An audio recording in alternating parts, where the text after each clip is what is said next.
NBA Showtime is brought to you by E-Trade, the #1 place to invest online. Hi, everybody. Hannah Storm back at Madison Square Garden along with Isaiah Thomas, Peter Vesey, and Bill Walton. Well, Bill, finally in Game 3, the Knicks played like they did to beat Indiana. Hannah, they did it by overcoming their tendency to play 5 different games rather than the team game necessary to win at this level. Latrell Sprewell with a solid all-around performance. 5 assists. Mark your calendars, an historic occasion. Allen Houston with a Walt Frazier-esque performance, all about control and leadership. For San Antonio, though, after a hosing in Game 3, tonight they come with an edgy, focused attitude of, okay, now we know what the rules are. The game plan for the Spurs, all about broad shoulders, high elbows, and no more Mr. Nice Guy smiley face. The Knicks have to play the game of their life tonight. If they lose here, it's over. You almost took Peter out. It's only the pregame. Come on. Meanwhile, Tim Duncan shut down in the 4th quarter, but David Robinson had 25, highest scoring game of the playoffs. Yeah, Hannah, make no mistake about it. David Robinson is the leader of this Spurs team. And the Knicks respect David Robinson because they put the tougher defender on Robinson, which frees up Duncan to play against smaller, weaker players. Robinson is so big and strong, and what those numbers really don't show you is what Robinson is doing to the Knicks big men. He's getting them in foul trouble, he's getting into their depleted bench. Last game, he shot 17 free throws. Look for David Robinson to continue his march to the free throw line tonight. Avery Johnson had a miserable Game 3, Peter. 4 assists, 6 turnovers. That's right, and to me, he is the key to the Spurs' success, and his assist-to-turnover ratio is way down. Jeff Van Gundy has figured it out. He's playing Childs and Ward against him. They don't have to pace themselves. They know he's a lefty, so they're forcing him to his right, giving him a lot of help. But the critical thing is, right now, the condition of Childs' left knee. He hasn't practiced since he was injured during Game 3, and a quick update on Chris Childs. Has a sprained left knee. He will wear a brace tonight and will try to play coming off the Knicks bench. Well, this postseason has showcased the considerable talents of the Knicks' Allen Houston. Houston is the son of a coach. His father, Wade, was an assistant under Denny Crum at Louisville, then coached Allen at Tennessee.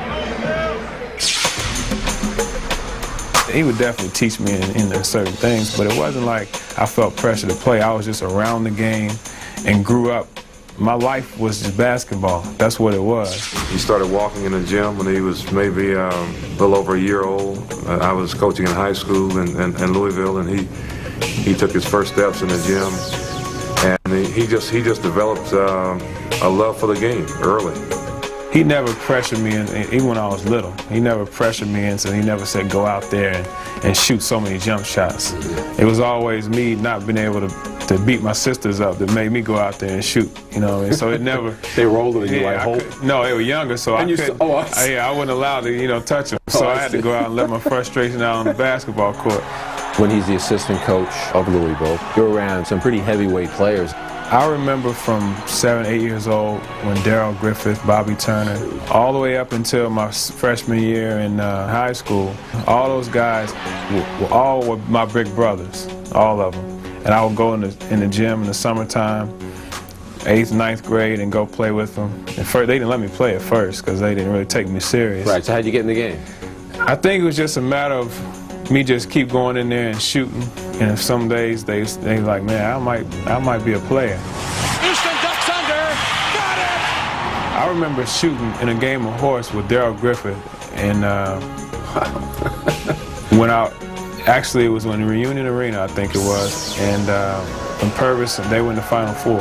On the other end, while they were practicing, there was like 10,000 people watching the practice, and he tried to start taking me out to the three-point line, and I was kind of matching him a little bit. He probably got me at the end, but I put up a good fight. And when I got back to the hotel, people were like, "Hey, good shooting, man, good shooting."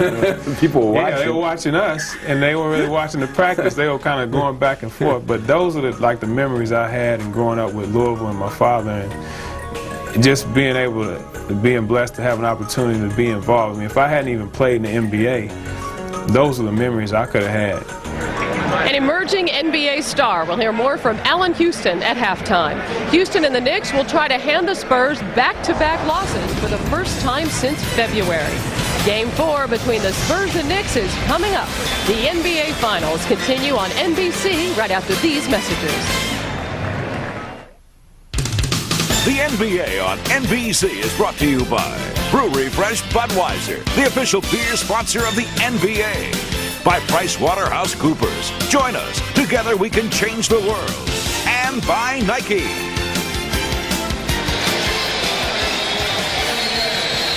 A quick check of the starting lineups. No changes, of course, for San Antonio. When you lose one game, but you won 44 of 51, you're not going to fiddle with anything. Camby is back in the starting lineup for the second time in a row for New York, but he's got to stay on the floor. Because of foul trouble, he managed only 16 minutes on Monday night. Let's check with Ahmad. All right, thanks, Bob. The loss in Game 3 has not affected the confident swagger of the San Antonio Spurs. David Robinson told me that a lot of people were disappointed because they were thinking sweep. No one in this team ever thought that. He said this is the NBA Finals. They knew the New York Knicks would not lay down. What it did do is cause them to refocus, find out what they did wrong, and come back even better, more ready. Let's go down to Jim Gray. All right, thank you very much, Ahmad. Well, I spoke with Jeff Van Gundy, and he told me he's very upset with Mario Elie and Sean Elliott for their comments after Game 3. He says every time we win a game, the other team says that it's because we got a good whistle, that the officials helped us. Well, I'm sick of it. If anybody's getting the benefit of the doubt in this series, it's the Spurs. They've shot 27 more free throws. Why don't these guys just stand up and say, we played better, we won the game? Seems as though Jeff Van Gundy, after 4 games and saying he couldn't find any Spurs to dislike, has found some, Bob. Jim, thanks a lot. The officials tonight are Hugh Evans, Ron Garrettson, and Mike Mathis. The Spurs in San Antonio in the first 2 games were whistled for 31 total fouls. They were called for 27 fouls in their Game 3 loss here. Well, foul trouble is definitely going to be a key tonight. And I think, once again, Bob, we need to look for the energy and effort we know is going to be there for New York in this first quarter. They got off to a great start, led by as many as 14 in Game 3. I thought that was critical. Can they get the same kind of results tonight? The tip to New York.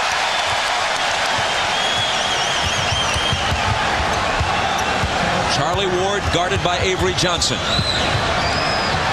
Here's Larry Johnson finding Camby, but cutting in front to break it up is Avery Johnson.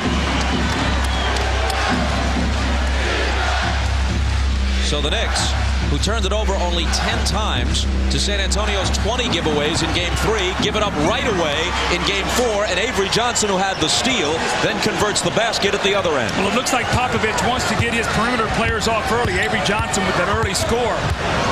Spurs never led in Game 3, up 2-0 here.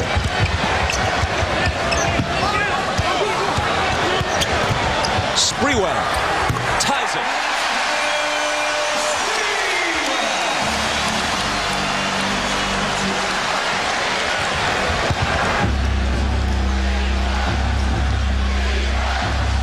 Avery Johnson gets into the paint and goes to the right hand for the miss. And now Mario Elie, who was quickly in foul trouble in Game 3, picks up a personal here, 1 minute and 8 seconds into Game 4. Well, those are the fouls you cannot commit, Bob. Those fouls out there that lead to nothing. And Mario Elie tried to get into that passing lane and got the foul. And he's got to stay on the floor because he's their most physical defender down there and can play against Allen Houston. Looks like they've made the change already. Sean Elliott playing Allen Houston tonight. Houston's first shot spins out. Duncan with the rebound. A double on Elliott, and Ward comes over and knocks it out of bounds.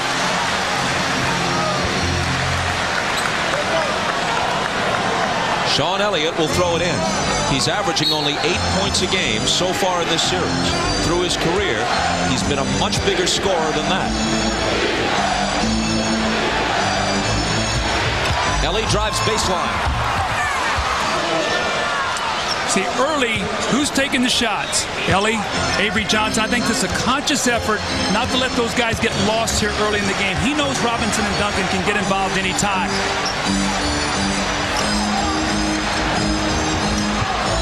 Houston backing away from Elliott. Giving it up to Sprewell. Out high, Johnson for 3. Ward flying in to try to save it, and does. Good play by Charlie Ward. Now here's Houston. It's blocked away and cleanly. The ball made contact with the rim, and they got a fresh 24. Sprewell's shot is a high arcer, and he gets the bounce. His 2 shots have been very, very difficult ones. high arcing shot that time over David Robinson. But I'll tell you one thing you have to watch for, Bob. Right now, New York much more aggressive on the boards. Avery Johnson trying to hand it to David Robinson. There's a New York foul. It's number 1 on Charlie Ward. Looks like San Antonio is trying to run more screen roll here to get started rather than just direct post up. That's to get you more movement rather than get you standing.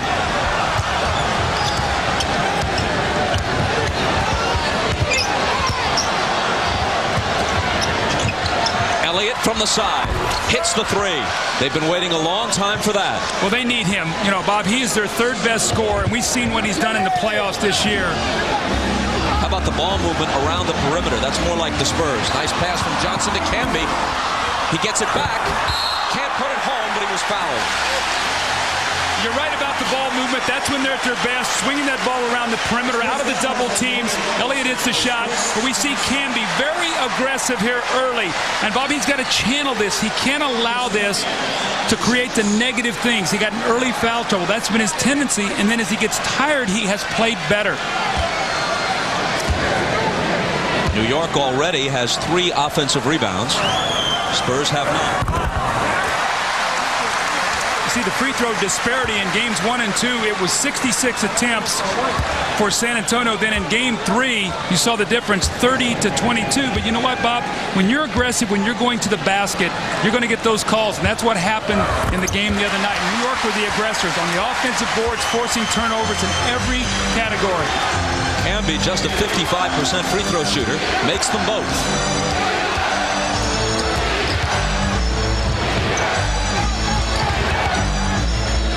Duncan from Ellie.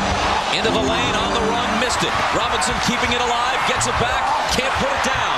But finally, the 3rd try is there on the tip.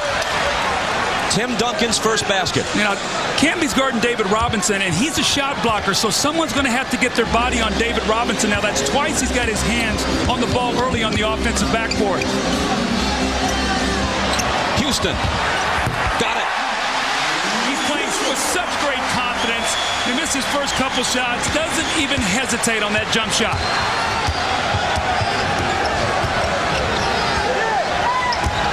Duncan turns and banks it in. Spurs by 3.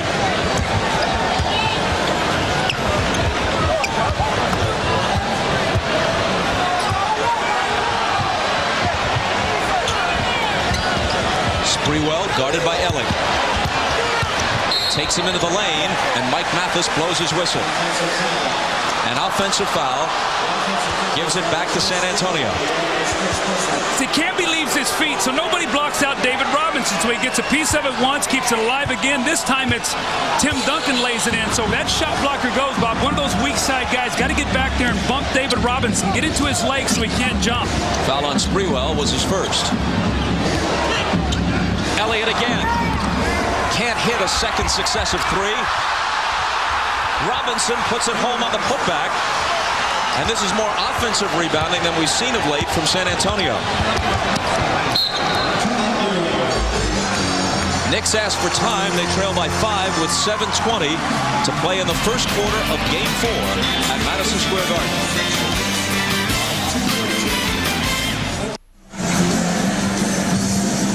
In the first 3 games of this series, David Robinson had exactly 1 offensive rebound. Tonight, he's got 4. Well, that's one of the keys because second shot opportunities, that's created with Avery Johnson getting in the paint and creating opportunities so people have to help. And Jim Gray during that timeout said that Jeff Van Gundy said, we could live with Robinson and Duncan. Keep him out of the paint so others can't get involved. Sprewell looking for Houston. Trying to lob it over Elliott. Houston touched it last. There was an offensive foul before the touch, and it's on Houston trying to push off to get position. Wow, that's an interesting call. Now, you've already seen in 2 post-ups, Allen Houston with a foul and Latrell Sprewell much different than we saw the other night. Where it was widely felt that the Knicks got the benefit of a majority of the calls. Avery Johnson. San Antonio by 7. See, San Antonio's made an unbelievable adjustment here, Bob. They're getting Elliott and Avery Johnson involved. Very, very smart.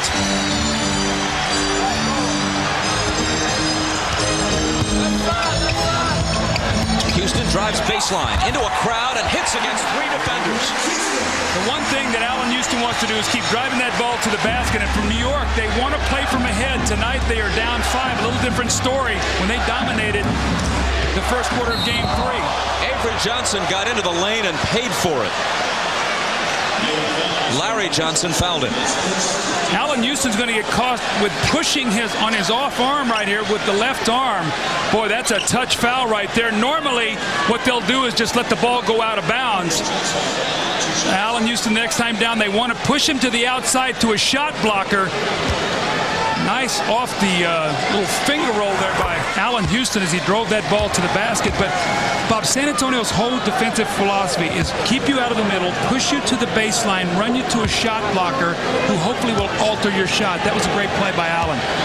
Avery Johnson, a poor Game 3 with 6 turnovers. Off to a good start here. Makes both free throws. San Antonio with a 7-point lead.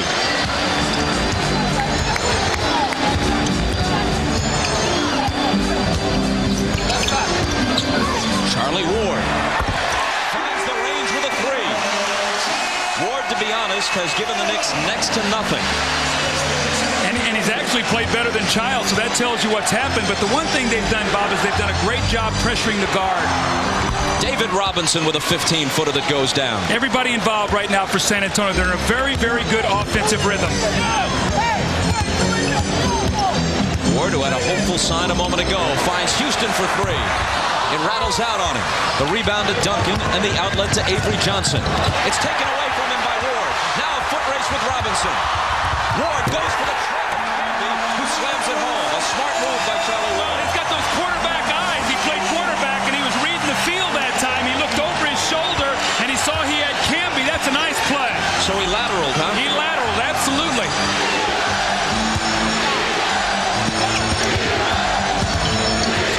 Johnson trying to bounce it to Duncan. Turn around in the lane. Short. Camby grabs the rebound.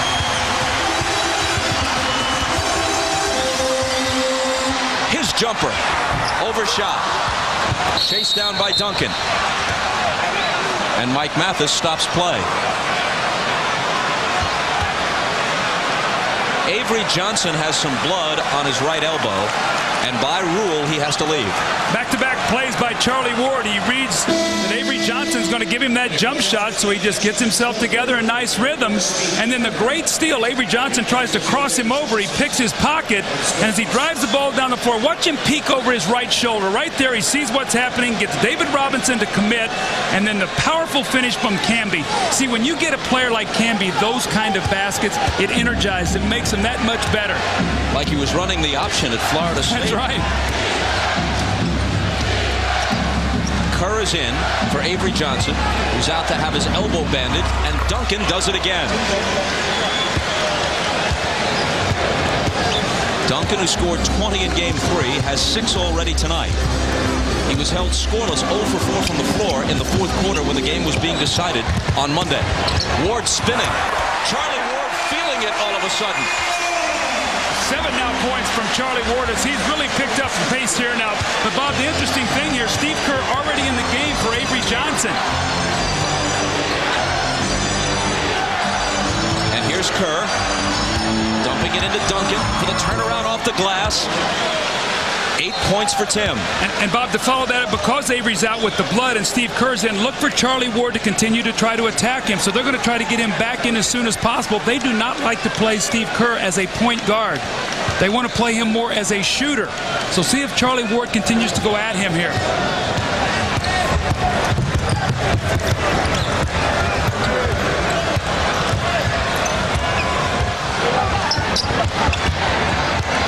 Larry Johnson backing away with the dribble. And another whistle. Illegal defense against San Antonio. First one's a warning, as you know. Second one a technical. Kurt Thomas makes his first appearance. Camby goes out. Now they have a very small lineup out there. I'm sure that Camby has no fouls, probably a little winded right now. Probably a good substitution by Jeff Van Gundy. Does not want him to pick up a little touch foul as he gets a little tired. Larry Johnson. His first basket. Bob, you get a sense these teams, now this is the 4th time they've played this year. They have not seen each other all season long. They're starting to get into a rhythm now, knowing how to play against each other. Duncan with the bump and the shot that's no good. Here comes Houston. Sprewell. And Duncan is alone on the glass.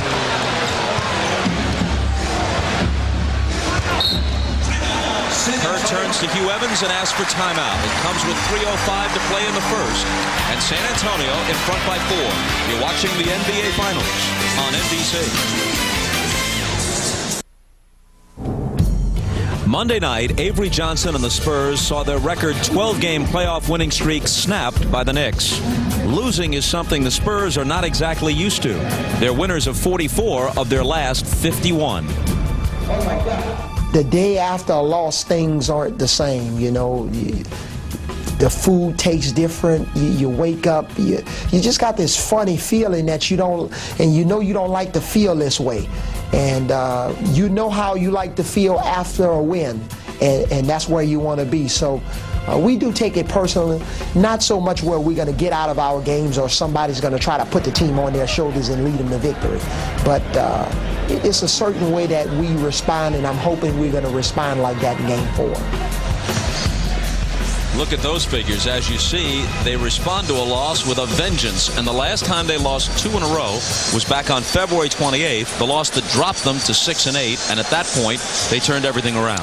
And make no mistake about it, Bob, when Avery Johnson speaks, this team listens to what he has to say. He's one of their real leaders. How could you not listen? He and Ellie both. They never stop talking. You're a captive audience. The jumper by Duncan spills off. The rebound to Larry Johnson. Houston pulls up and fires. Allen Houston stays high. I love that early offense for New York because it takes the shot blocking out of the game for San Antonio. Those shot blockers then become ineffective. They only blocked 3 in Game 3 after 7 the first 2 games. Robinson's out. Rose in for the Spurs. Mario Ellie to the hoop. The jumper, or that set shot, really, that he takes has not been there for him throughout the playoffs. He's trying to get his offense by going to the rack. That was too easy there. Allen Houston just escorted him to the basket. Now all 5 starters have scored for San Antonio and for New York. Both teams in a great offensive rhythm.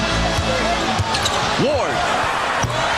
What's up with Charlie Ward?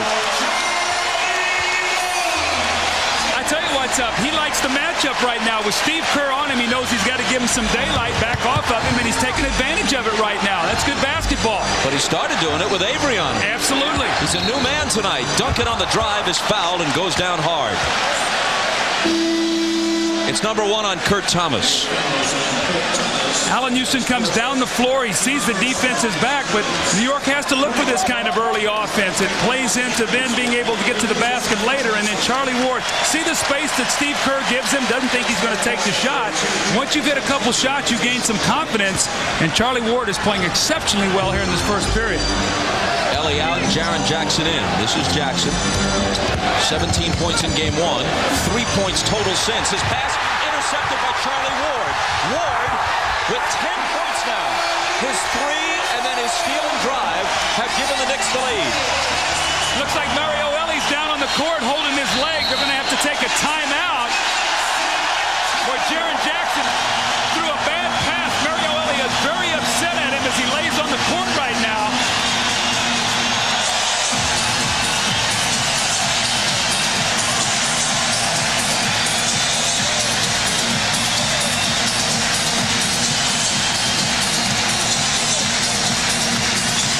Let's see if we can find out what happened.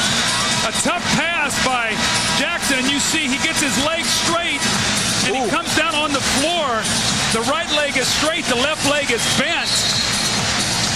Bad pass across court by Jaren Jackson, and Charlie Ward again with those football instincts. This time instead of a quarterback, he's a free safety. Picks it off and goes in for the layup. So Charlie Ward is jump-starting his team. Jeff Van Gundy very, very happy. You don't expect this from Charlie Ward. Charlie Ward, the 1993 Heisman Trophy winner at Florida State. Also a good baseball player. The Yankees and Brewers each pursued him. The question is, not is he a great athlete? He clearly is. Is he an NBA point guard? Through most of this season and most of these playoffs, he really has not been. But tonight, what a performance in this first quarter. Well, they're going to need it, Bob, because questions about Chris Childs' knee. He might have to play heavy minutes tonight with Childs being hurt.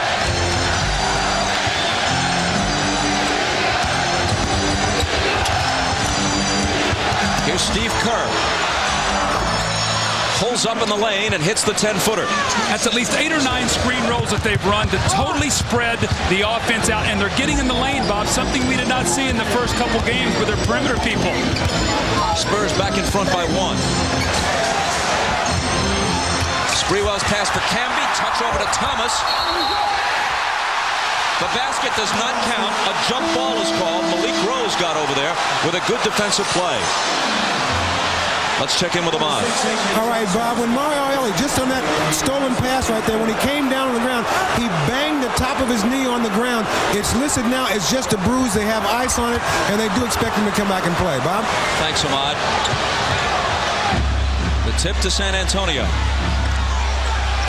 Avery Johnson, his right elbow now bandaged. To Rose, driving through the lane, offensive foul. Kurt Thomas set up and took the charge. See, that's just as good as a shot block. When you can step up there and take that charge, that's a possession for your team. Now, Bob, we got a little over 40 seconds. New York's got a chance to get a 2-for-1. High-scoring game. I don't know if New York wants that or not, though. I think San Antonio has much more firepower. I know the fans want it. That's true. Folks watching around America prefer this to 72-70. Houston with a hand in his face from Elliott, but a whistle from Hugh Evans. Foul number 1 on Elliott. See, when you post Allen Houston, Bob, what it does is he's closer to the basket. He doesn't have to expend as much energy to get there, and the weak side defense can't come over as soon, so it gives him quicker options, and he's such a good shooter that if he catches it at 15 or 20 feet, he'll just raise up and shoot the ball. So I think this is great strategy to do this, to post him up. Here we go.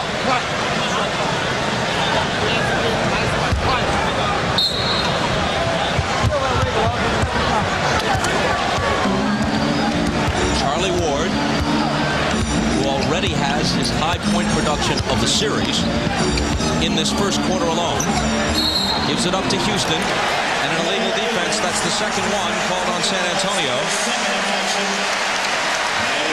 So the Knicks will shoot, and Houston will do it. And you can log on to NBA.com to get game analysis from Cybercast host Steve Snapper Jones. The multifaceted cyber snapper is currently analyzing the game in progress, in addition to answering fan questions. It's all at NBA.com, your ultimate online resource for the NBA playoffs.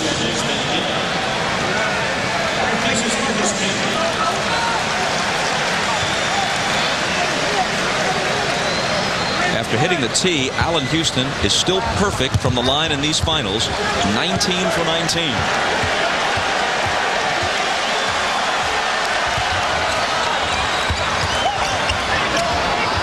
5 seconds.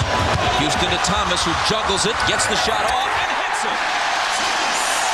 With 1 second to play.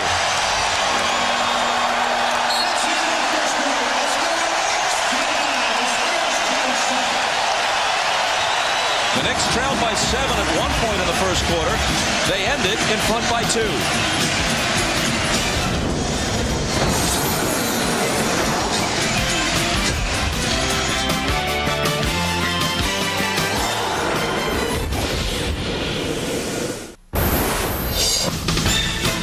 You're watching the NBA Finals on NBC.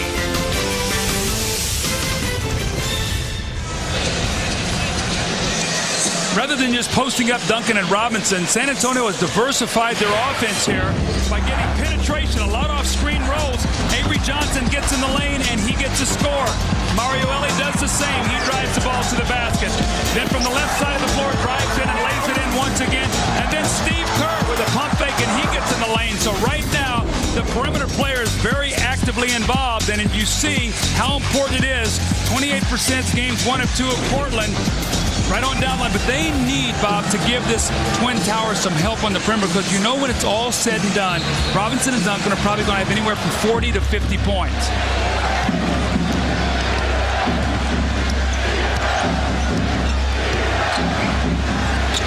Avery Johnson around Duncan's screen. Ward right with him. Duncan gets it, fires from 20, and it's short.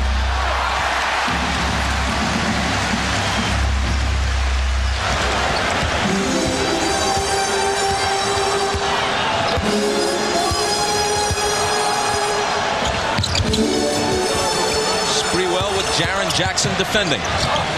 Snaps a pass cross-court that eludes Kurt Thomas. And on the turnover, it belongs to the Spurs. Sprewell is not a good ball handler. He will get careless if you pressure him with a double team. That was an errant pass. Bob, San Antonio does not like the double team. They don't do it very often, as we see Ellie come back into the ball game. After banging that knee, Sean Elliott sits down. But San Antonio doesn't like to double team the post, and it causes them problems. It gets those big guys running around. Here is Ellie. Thought about taking the three, instead drives to the hoop. Looking for Duncan. There to pick it up is Jaren Jackson. 5 seconds to shoot. Malik Rose with a long one. Outside his range, really. And the rebound to Sprewell. Knicks quickly back. Camby catch and shoot. So vital for him to stay out of foul trouble. They were very fortunate. He got in foul trouble in Game 3, played only 16 minutes. They could get a win. They need him 35, 36 minutes tonight.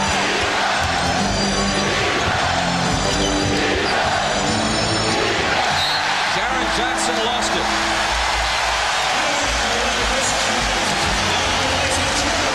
Let's go to Jim Gray. All right, thanks, Bob, as Chris Childs checks in.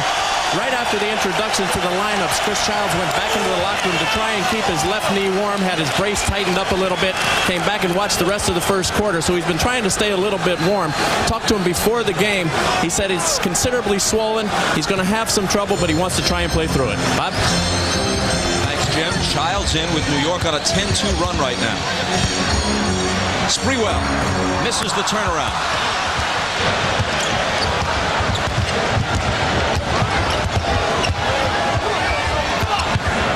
Duncan against Thomas. Around the perimeter, Mario Ellie. Ellie on the drive, broken up by Camby. New York racing back. Sprewell to Camby. Can't finish it. Ellie with Sprewell on him. Slicing through and then dishing to Duncan.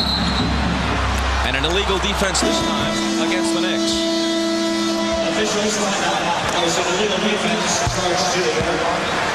This crowd would have erupted had Marcus Camby been able to finish on that play. He had the great block shot. He got in the lane and filled. Had he been able to finish, this crowd would have been on their feet. But this is what Marcus Camby's done. This is the little medium-range catch-and-shoot jumper that if he will get in his arsenal, will so expand his game. We know he can block shots. This is what he does best. And then get out and run the floor. So Camby off to a great start. New York leads by 4, 9:58 to go. And you're watching the NBA on NBC. The NBA on NBC is brought to you by Miller Lite. Taste a true Pilsner beer. By the rugged new Montana from Pontiac. Life is more exciting in Montana. And by Gatorade Thirst Quencher, helping you play longer and stronger when it counts the most. Gatorade, is it in you?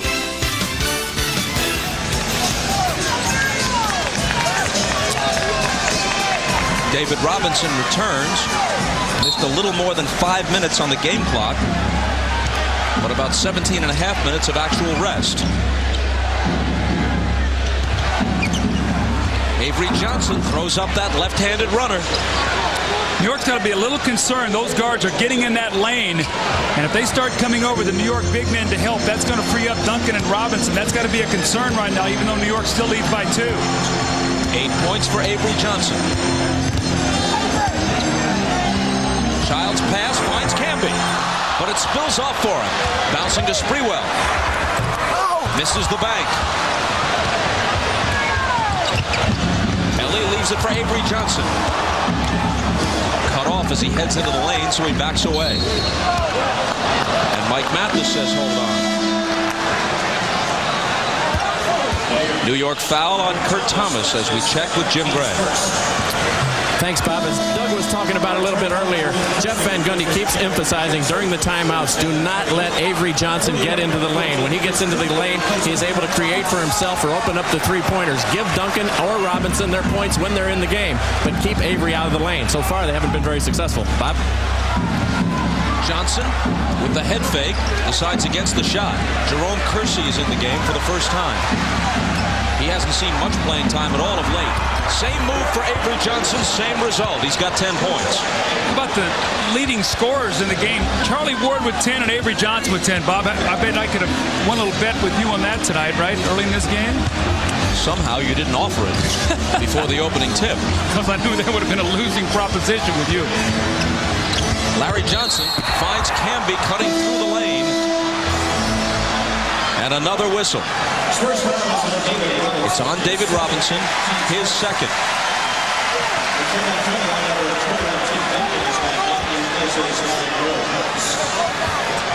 So concerned about the big guys.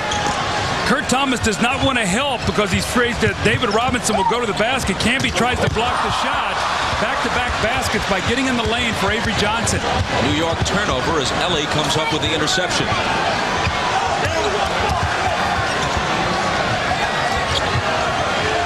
Duncan guarded by Dudley. Childs over on the double. Avery Johnson swings it to Jerome Kersey. And Jerome Kersey, not heard from in quite some time, hits his first shot. He went to the finals with the Trailblazers in both 90 and 92. Jeff Van Gundy's going to talk about the defense. He cannot be happy. They've given up 33 points already, and the Knicks are finding a way to score, Bob. They only averaged 72 points in the first two games, 31 already tonight. But their defense has got to be better than this. Avery Johnson recognizes the switch. He's got the quickness on Larry Johnson, that little floating left-hand hook, and then great ball movement. Jerome Kersey's going to be on the receiving end of a nice little penetrating pass from Avery Johnson, and the supporting cast is actively involved tonight. Kersey's first basket of the finals gives the Spurs the lead. We get a look at Allen Houston sitting on the bench beside Charlie Ward. Since they have sat down, they've been outscored 6-0. Now, Jeff Van Gundy's got to be very careful. He's got Childs out there who's really a non-scorer, and Dudley. He has to watch this lineup closely, Bob. Allen Houston's played all but 12 minutes of this series. They got to get him back in the game. Here's Sprewell. Now they set it up with Childs, working behind a Johnson screen. And the foul is on Avery Johnson, his first.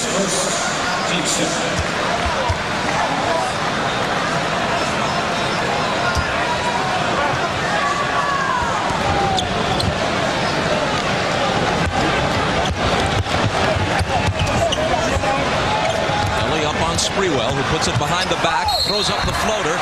Could have been a three-point play. As it is, he'll come to the line and shoot two. Join NBC on Saturday as the world's best tennis players gather at the All England Club for the world's most prestigious championship, Wimbledon. With his win at the French, Andre Agassi has regained his status as one of the world's best. Yesterday, Agassi began his march toward a second straight Grand Slam with an easy first-round victory. That's the championships. Wimbledon. NBC coverage begins Saturday at 1 Eastern. We assume that John McEnroe will make his way back across the pond in time for the weekend coverage on NBC. Of course, with McEnroe, any assumption is risky. Well, we see Sean Elliott come into the game. The reason he's coming back into the game is because on this free throw, Jeff Van Gundy has brought Allen Houston back into the game. We know it's a game of matchups, so Sean Elliott will be matched up once again with Allen Houston. Sprewell hit them both, tied the game at 33.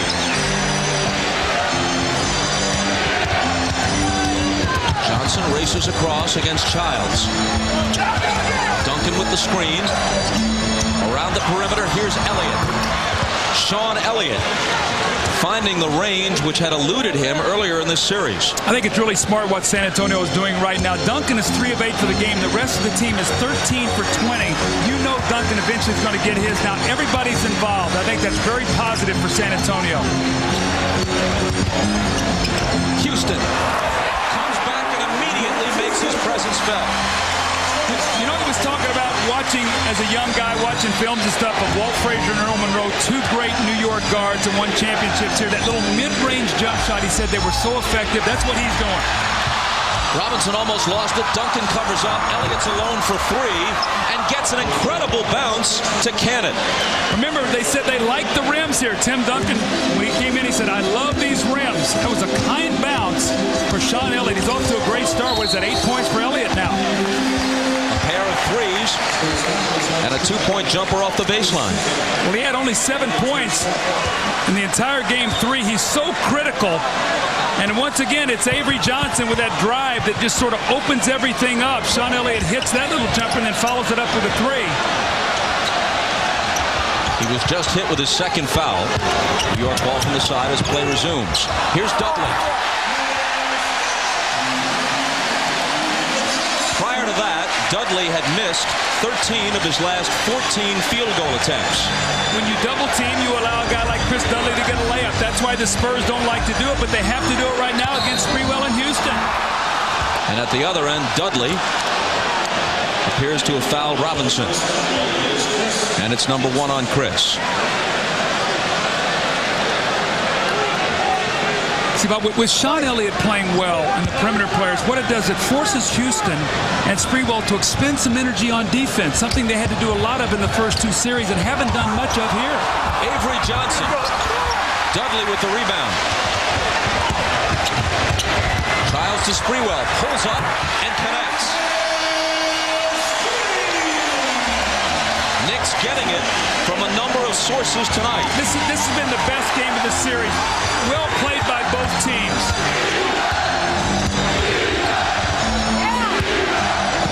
Robinson, jumper over Dudley. Bounces home. 8 for the Admiral. He hasn't been to the free throw line yet. He shot 17 free throws the other night in the course of scoring 25 points.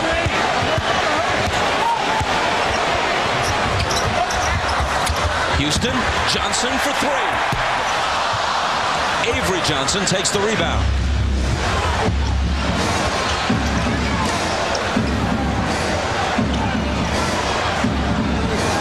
Duncan against the smaller Johnson, who fouled him.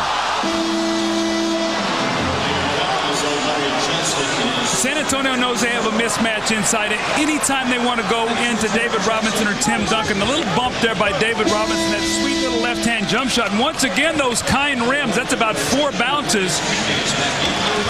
Patrick Ewing says, man, why can't I play? I want to play. This is the time of the year to be out there, and I can't be a part of this team. It's got to be killing him inside, Bob.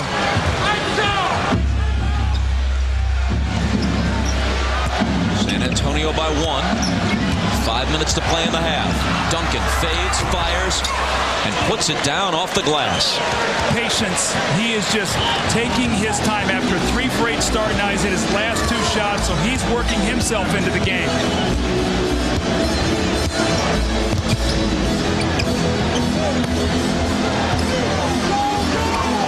Jackson trying to contend with Houston.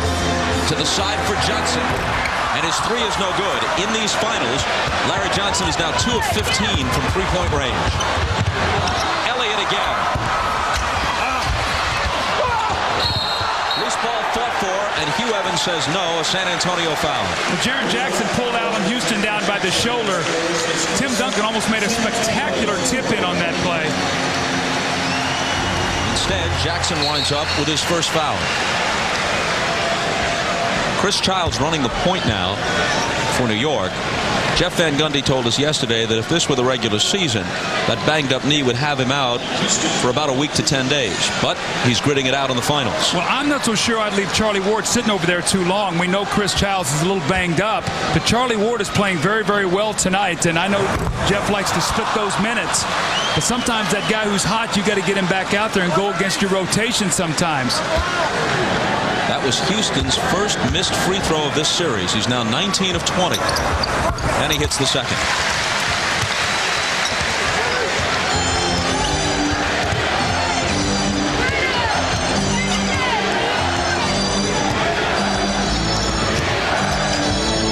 Jaren Jackson hasn't done anything since game 1. That was a bad shot. He should have thrown that ball into the post. He forced that shot. Larry Johnson spinning on Elliott. And a foul is called. No, making a travel. A travel on Larry Johnson. That could have been a big foul. I think that would have been Sean Elliott's third, and he's playing well. They cannot lose him. What's happened now, they've got Sean Elliott matched up against Larry Johnson. As New York has gone big, they force now Elliott to play him. Well, Elliott hit him, but a microsecond before that, Johnson traveled. Absolutely. So that's a big non-call there on the foul. Here's Duncan against Dudley. Larry Johnson takes it. Houston quickly back into the lane, left hand.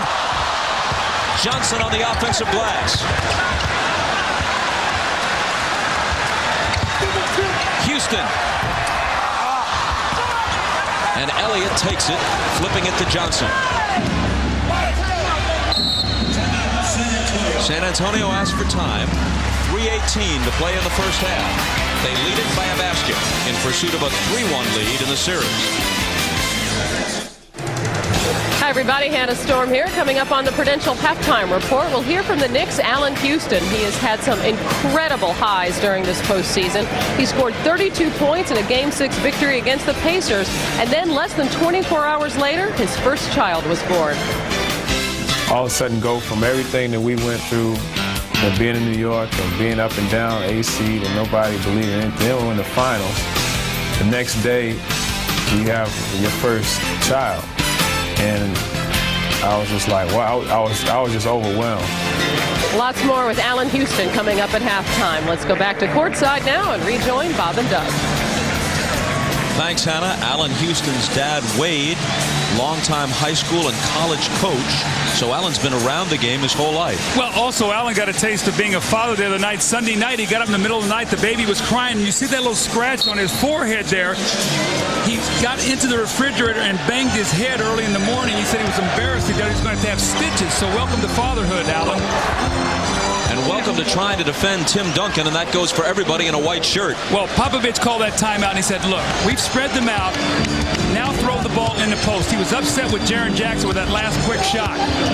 Duncan's got 10.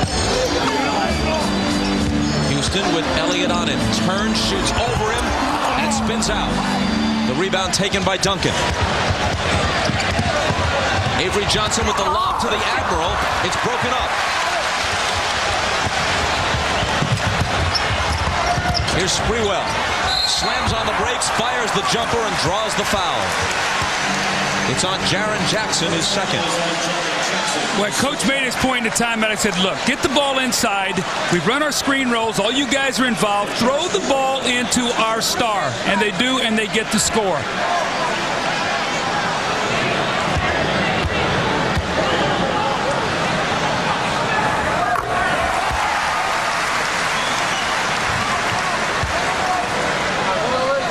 If he hits the second, Sprewell can make it a 2-point game. See, the one thing you don't want to do with Sprewell, Bob, you want to make him take a lot of shots, but don't put him on that foul line. That's how he throws up a big night against you. Jaren Jackson fouled him on that jump shot. You don't want him to do that if you're a coach. Contest, don't foul.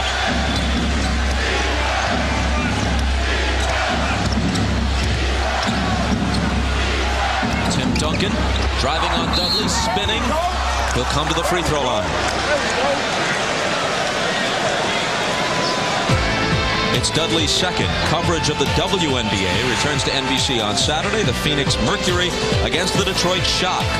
Michelle Timms and the Mercury looking to build upon last year's success as they face Corey Holiday and the Shock. WNBA on NBC Saturday at 4 Eastern. Saw the Shock play the other day, Bob. My son Chris coached in Detroit last year with Nancy Lehman-Klein. They've got off to a good start. Big win last night against Charlotte. So Phoenix coming to town with Cheryl Miller. That should be very good. Dudley with some comments from Mike Mathis as he leaves, replaced by Larry Johnson.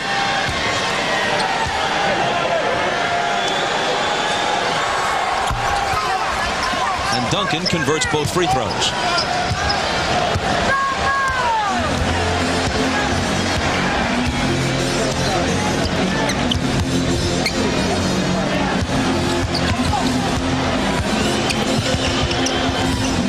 Houston lost it with Jaren Jackson breaking up his pass.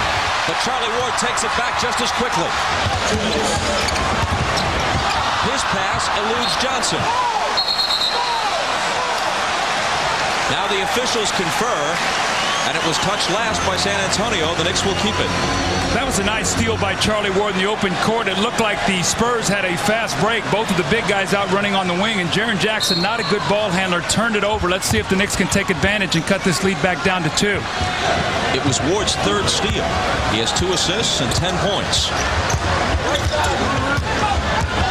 Here's Ward into the lane, finding Camby. Charlie Ward has been great, Bob. I mean, Jeff Van Gundy's going to have to really watch tonight and keep him on the floor because this is by far the best he has played. Avery Johnson.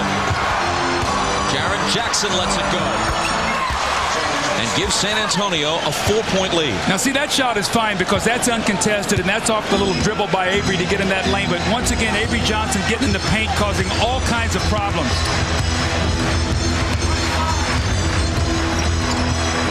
Ward to Johnson.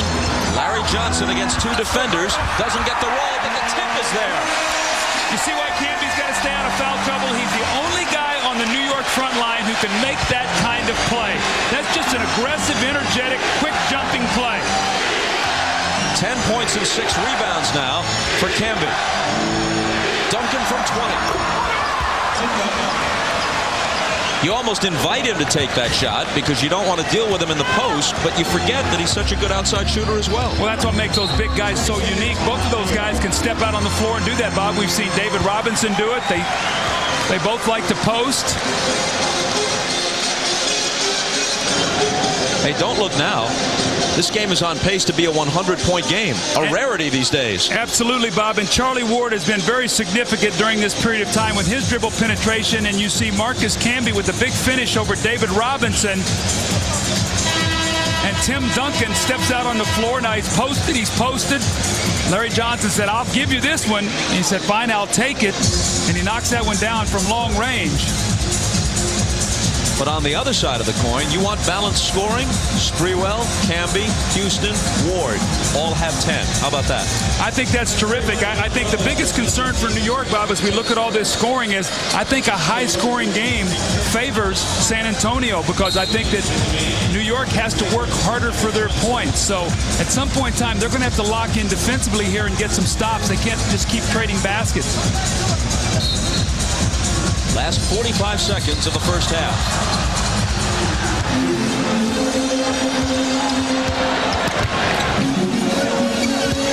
Sprewell spins around Jackson, but coming over to block it is Duncan.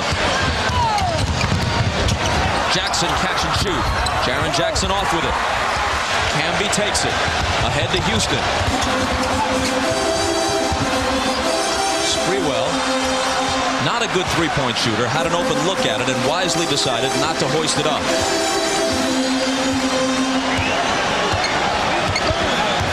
Six on the shot clock. Sprewell to Thomas for the jumper. 4 seconds now. San Antonio has to hurry. Jaren Jackson from midcourt. Came pretty close with it. The Spurs will settle for a 4-point halftime lead. Stay tuned for the Prudential Halftime Report. Hannah Storm will, of course, be joined by Isaiah Thomas, Peter Bessie, and Bill Walton on the Showtime set.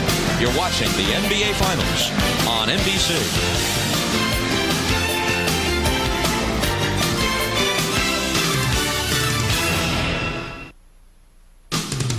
This is the Prudential Halftime Report, brought to you by Prudential. Prudential, a leader in insurance, investments, real estate, and financial services. See why Prudential is today's rock-solid choice for your financial needs. It's halftime of Game 4 of the NBA Finals with the Spurs leading the Knicks 50-46. Tim Duncan leads all scorers with 14 points, while 4 different Knicks had 10 points apiece, including, of all people, Charlie Ward, who has played a great first half, 3 assists, 3 steals, and no turnovers. Hi, everybody. Hannah Storm, along with Isaiah Thomas, Peter Bessie, and Bill Walton. You can bet we'll be talking Charlie Ward in a few minutes. Meanwhile, much has been made of the Knicks' offseason trades for Latrell Sprewell and Marcus Camby, and certainly each of them has provided substantial contributions during this postseason. But just perhaps New York's biggest personnel move came 3 years ago, when the Knicks acquired Allen Houston in a rather unconventional way. Peter spoke with Houston about it.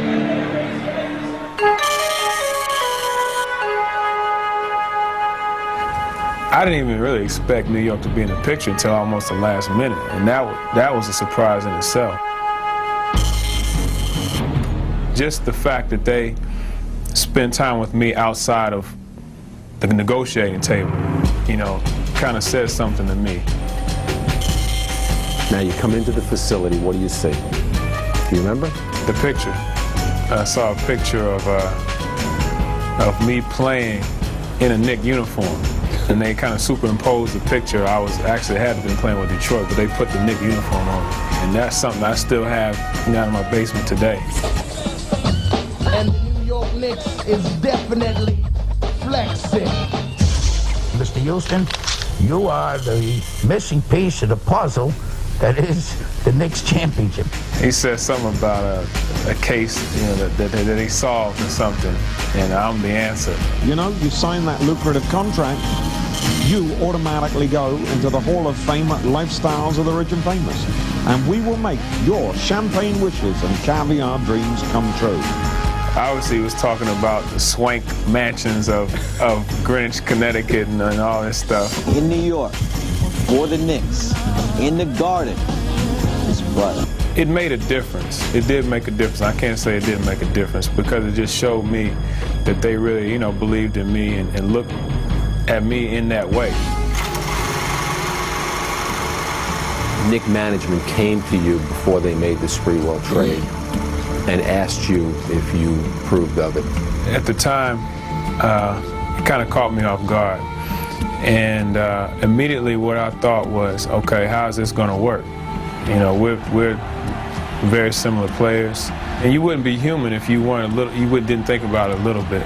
But ultimately, I saw what is happening now.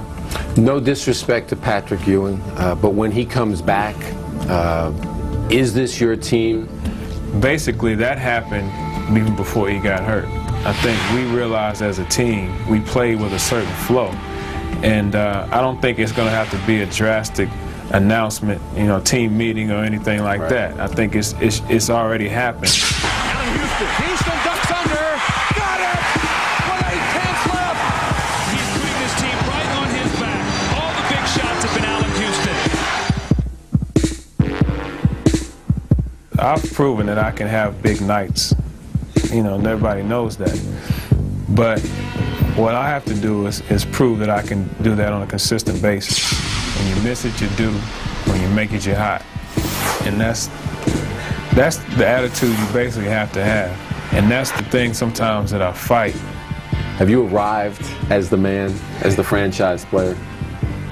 You know what? I've always had that belief in my heart and in my mind. And if that happens, I'm going to welcome it. Can you take it upon yourself and then accept either the success or the failure that goes with it? I think now I can. You know, I think earlier I probably did need someone to just throw me in that role. I'm just glad it didn't happen overnight for me, that I've had to learn and take some bumps and bruises. Why? Why is that? Well, I think, you know, everything that sometimes you take some pitfalls and you go through some adversity, and it makes you stronger and it helps you grow and learn. And I think that's what's happened with me. Allen Houston, unstoppable. The Knicks are going to the NBA Finals as they continue their remarkable run. I remember Saturday when we got back from San Antonio. That's the first time I really had time to sit back and reflect and think about it, just receive all this, the blessings, you know, and everything. And I almost just came to tears just thinking about it. All of a sudden go from everything that we went through and being in New York and being up and down, A seed, and nobody believing anything. Then we went to the finals. The next day, you have your first child. And I was just like, wow, I was just overwhelmed. With his 34-point game on Monday night, Houston became only the 4th different Knick in the last 47 years to score 30 or more points in a finals game. The other 3, it's worth noting, Willis Reed, Walt Frazier, and Dave DeBusschere are all in the Hall of Fame. When we return, we'll talk about the first half between the Knicks and the Spurs, but first, a message from Prudential and a word from the NBA.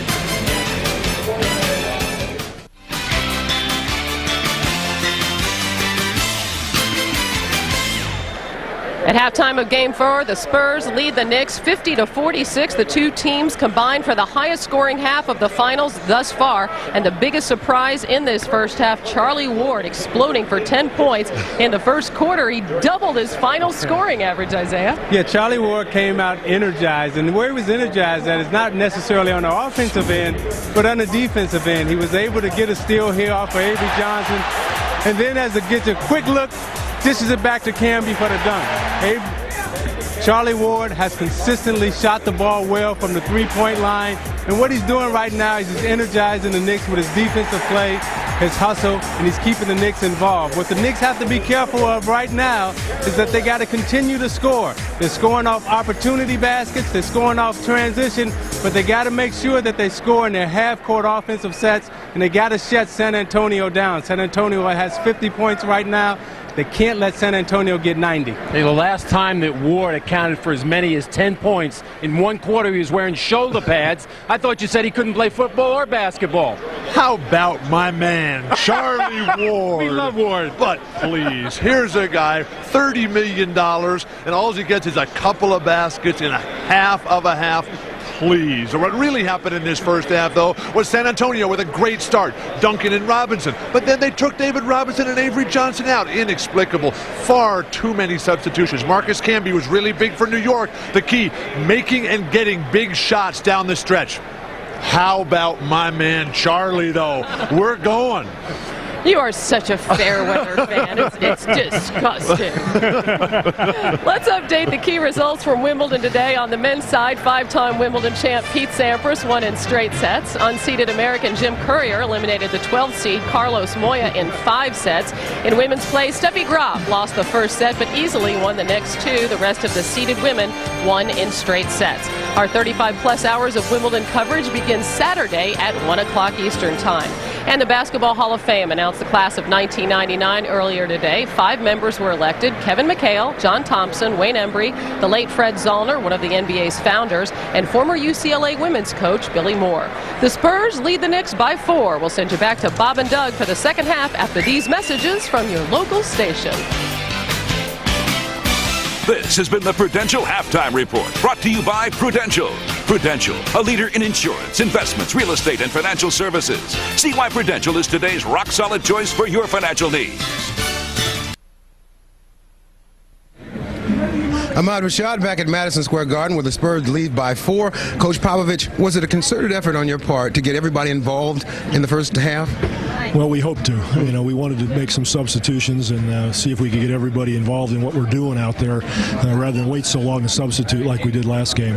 How about this high-paced game? Does that suit you? I don't know, Ahmad. We'll see. The turnovers on the break have been scary. You know, we've had some good break opportunities and turned it over, so perhaps we got to use a little bit more judgment there. But we run pretty well because the big guys like getting down the floor. All right, Coach. Good luck to you in the second half. Thank you very much. All right, let's go over to Jim Gray. With Jeff Van Gundy outside the Knicks locker room, Avery Johnson, 5 assists, 10 points. How are you going to keep him out of the paint here in the second half? We have to do a better job in our pick and roll defense. And first 3 games we did a good job. Tonight, he's in the paint too much. High-scoring game, does it favor San Antonio?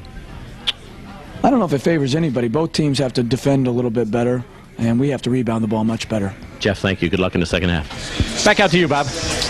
Jim, thanks a lot. Time is short, so let's quickly get the thoughts of Doug Collins. Well, Bob, I think when you talk about San Antonio, Duncan and Robinson still end up with 22 points. The rest of the team 28, and Avery Johnson and Elliott got 18, 17 in entire game 3. So field goal percentage excellent. Well played by both teams. Turnovers were down for San Antonio. Positive sign. Fast break. When New York is at their best, they're running. 17 assists in game 3. Tonight only 5. Bad sign. They have more turnovers than assists. That led to a couple losses in games 1 and 2. They're going to have to take care of the ball. San Antonio by 4 in game 4. The start of the second half coming up.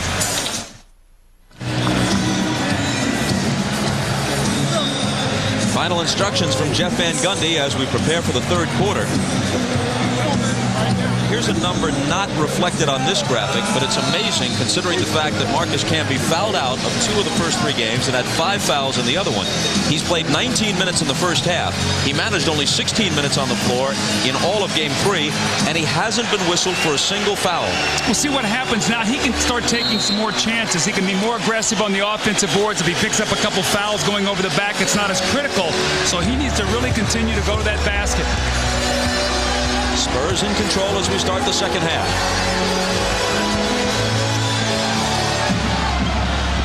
Tim Duncan. Johnson poked at it, but got a piece of Duncan for his 3rd foul. I think it'll be interesting to see which team can make a defensive stand here, get a little bit of grasp of this game defensively. That was the best offensive half that we've seen, Bob, in this series. One of the best halves we've seen the entire playoffs. So who will get a grasp of the other one defensively the quickest? Larry Johnson whistled for that foul, as many of you may know, certainly everyone in the New York area does. He was fined $25,000 for a profane outburst at an NBA representative during a media session on one of the off days. That's not unprecedented for him. You know, it's interesting. His persona publicly is that way, Bob. But, you know, when you talk to anybody who played on the team with him, who was coaching, they said he's one of the best teammates you could ever have on your team. And he's certainly gutting it out on a bad knee in this series. No one expected him to be back for the first 2 games in San Antonio. They thought maybe by the time we got here to New York. The ball was kicked, fresh 24. So you got to give him lots of credit for that. And he's been an all-star player during his career. There are times, however, when he seems to think civility is not called for. Here's Charlie Ward.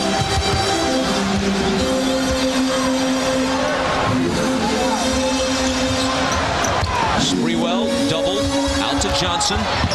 Sprewell in the corner. Baseline pop. No good.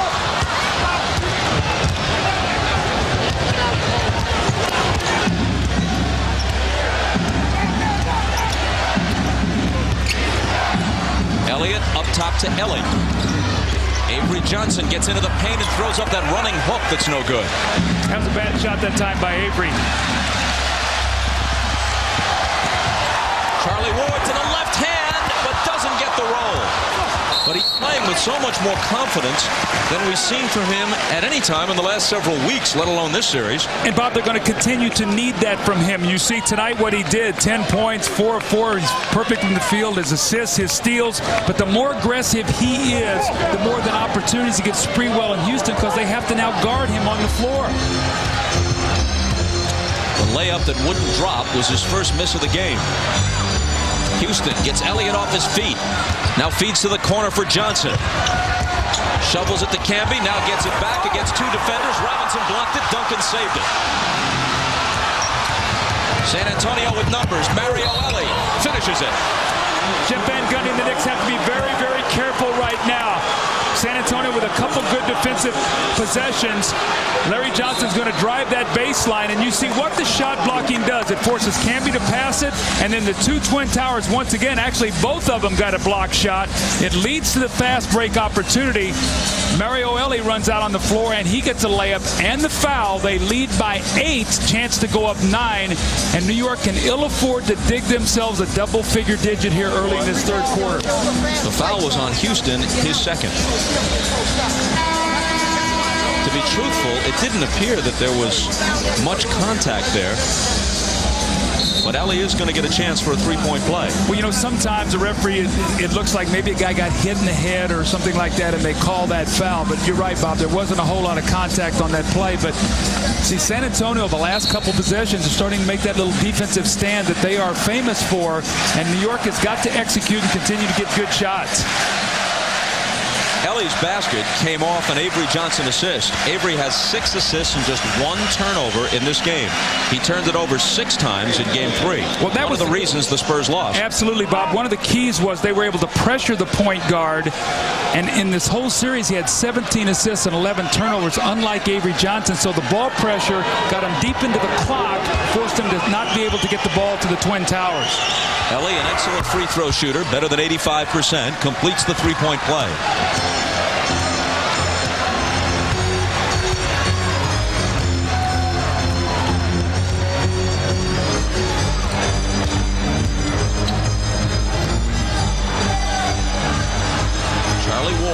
Bouncing to Sprewell. Now Johnson, who juggles it. Ball loose and taken by Elliott.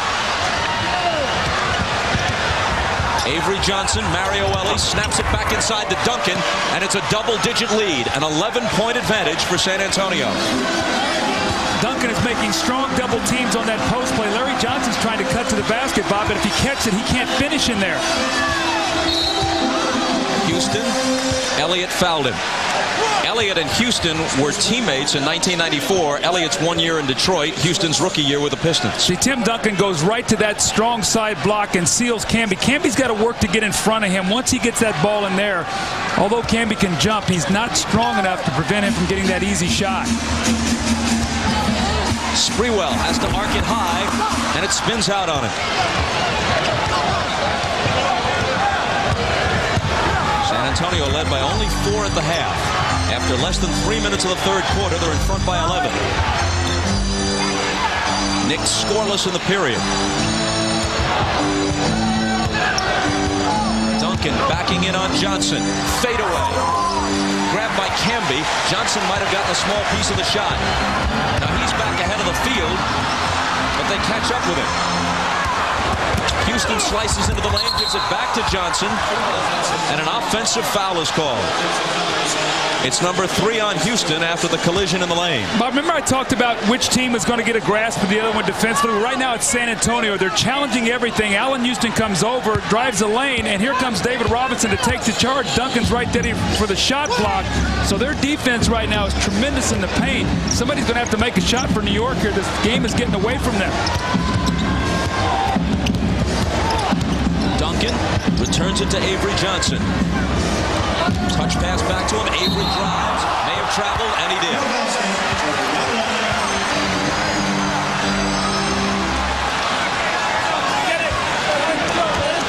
See if New York, Bob, can go back to that cross screen to get Allen Houston posted up down there. He now has Mario Ellie on him. Maybe go to Sprewell. Elliott has 3 fouls. They need to get his 4th on him if they can, but they got to attack him. There's Allen Houston. But Robinson is there to block it.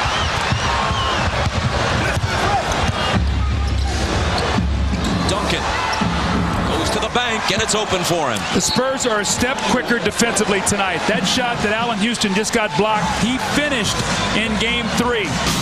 20 points for Duncan, matching his game 3 total.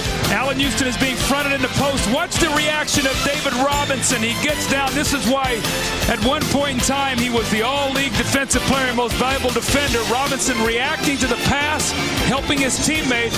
Allen Houston is thwarted at the basket, and it leads to this at the other end. Tim Duncan, we've seen him inside, and he knows, he loves that little 45-degree angle bank shot. He kisses it off the glass. The Spurs lead by 13. You heard what Robinson said. We take a defeat personally. Apparently so. The NBA on NBC is brought to you by Pepsi One. True Cola taste, 1 calorie. Tastes too good to be called diet. By the 1999 Lexus GS, a car and driver 10 best. By Touchstone Pictures' Summer of Sam, starts Friday, July 2nd. And by Adidas, Long Live Sport. A real key, Bob, tonight has been the play of Larry Johnson, or lack thereof. He's had a tough night. You can see in Game 1 only 5 points. Game 2 only 5 points. Shot 2 of 12. Game 3 broke loose with 16. Tonight only 2, and he has 3 turnovers. It's been a nightmare for Larry Johnson inside against Duncan and Robinson. Here's Houston. A whistle as the shot swishes, and a chance for a three-point play. Well, they needed that. Allen had missed his last 4 shots. He's now 5 of 12 from the floor. They're going to force him baseline, and Duncan just can't get there soon enough. He hits him on the arm. A great extension by Allen Houston, the great follow-through and the concentration, and a much-needed three-point play. Duncan's first foul of the night, but still a 10-point San Antonio lead.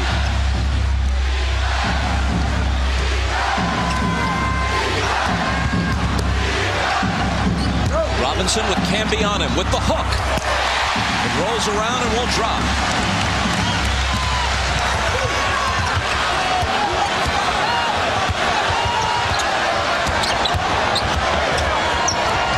Houston gives it up to Ward. Inside to Camby. Broken up by Duncan. It's like there's 3 of Duncan and Robinson out there instead of 2. Everywhere the Knicks go, they're being smothered at the basket.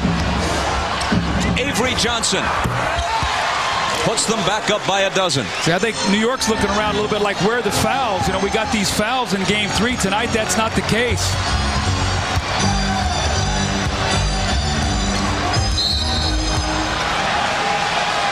And this call will go against San Antonio. Avery Johnson second. We go to Jim Gray. Thanks, Bob. During that timeout, Jeff Van Gundy told his team they want to trap Avery Johnson, get the ball out of his hands, and they're going to double-team Tim Duncan on the weak side. Bob? All right, Jim, it's Ward on the dribble. Thomas screening for him. Cross-court Sprewell behind Camby's screen. He puts the jumper down. Now, Bob, the reason they're going to do that with Avery Johnson is because that will keep him out of the middle. They're hoping that he can't get in the paint. Teams don't like to trap him. They normally like to go underneath. Robinson had it knocked away and out of bounds, and he touched it last. He can't believe it and disputed the call with Ron Garrettson.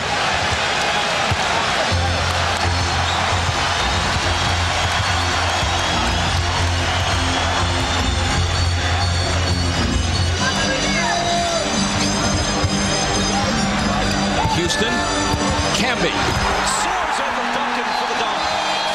That's the way you take the ball to the basket. No flips, nothing easy. Duncan wanted to take the charge, and Marcus Camby just jumped right over the top of him. More importantly, listen what he has done to this crowd. Spurs asked for a 20-second timeout just to slow New York's building momentum a bit. Knicks on a 7-2 run. Well, Sprewell and Houston are the guys that have to get it done. They had 58 points in Game 3. 20 in the first half tonight. Sprewell with that little pull-up jump shot, and he buries it. And the next time down the floor, Allen Houston is going to come off that screen roll once again. Camby's going to roll to the basket. David Robinson shows up, and Camby with one dribble and the explosion and the strong finish. New York needs more of that. They've got to continue to challenge Robinson and Duncan, but nothing flipped at the basket. Jeff Van Gundy was asked again recently about the deal that brought Camby here from Toronto and sent Charles Oakley, a New York favorite, away. And what Van Gundy says now is, it's not that I didn't want Camby. I just couldn't bear to part with Oak.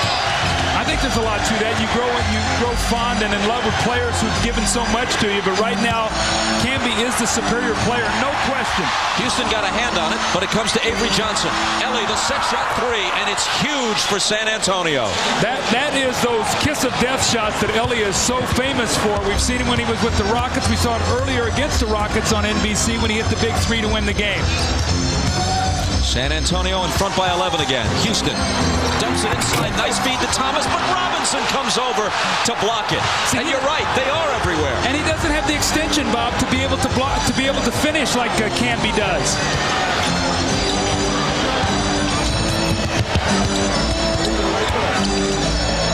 Elliott calls for the ball. Slides baseline, and it's sent back in his face by Camby. 4 seconds to shoot as Robinson comes up with it. The Admiral up and under, trying to tip his own miss, and can't get it done. Houston can't hit the three. Loose ball battle. Avery Johnson scoops it up. And now the ball is kicked. Camby actually stopped it and held it with his foot rather deftly, but that's not allowed. He looked like a goalie there as he pinned that one.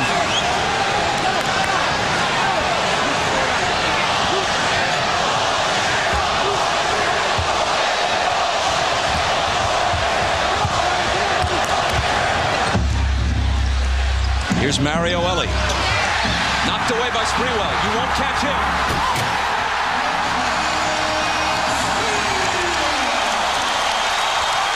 When he gets a step on you, even with the ball, you can't catch him. Not only that, but you better not float out some lazy, careless pass. And that's exactly what Ellie did. And now a whistle from Mike Mathis. Sprewell loves to get into the passing lane. There he is, and that lazy pass. Elliott doesn't meet it, and Ellie is upset. But as you said, Bob, once he gets there, you just better let him go.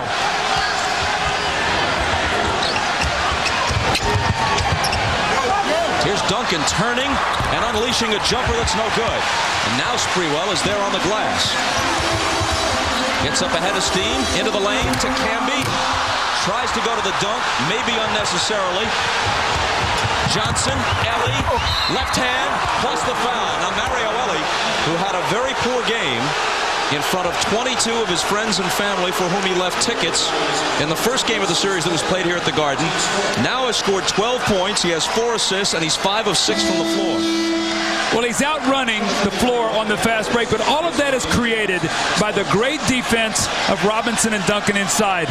Jeff Van Gundy, that possession, upset with Mike Mathis, thought there was a foul against Camby, but they have taken everything out of the paint, and then they go back and score the other way, Bob, and this could be one of those 5-point swings we always talk about. So instead of maybe getting it down to 7, it's now 12. After each big San Antonio hoop, Mario Ellie is finding time to jaw at Spike Lee in the first row of the seats. Sprewell catch and shoot. He has 16. Malik Rose is in. David Robinson gets a rest.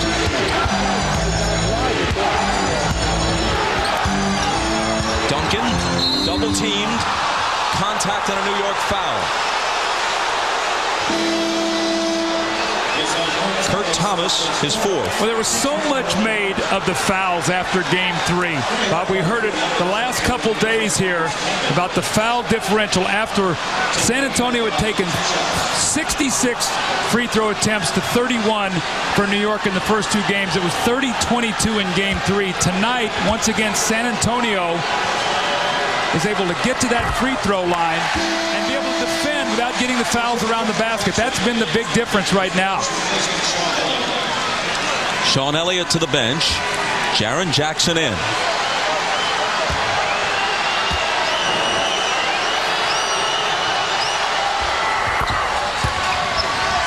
.21 now for Duncan as he makes 1 of 2.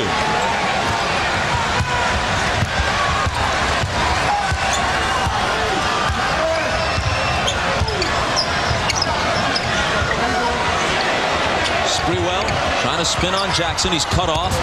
They work it inside, and Larry Johnson is able to finish it. Actually, Duncan got a piece of that ball as well. He almost got that from behind. He did touch it, but Johnson still was able to finish it. Coming over to steal it is Ward, and then he's fouled by Jackson.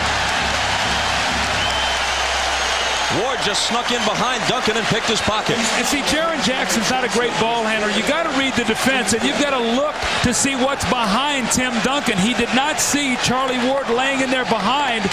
So as Duncan receives this pass, one little bounce, and there is Charlie Ward. He has been great tonight. That's his 4th steal.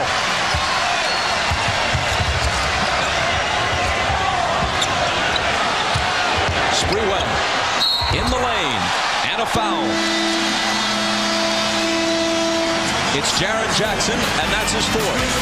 2:48 to play in the third. Spurs by 9.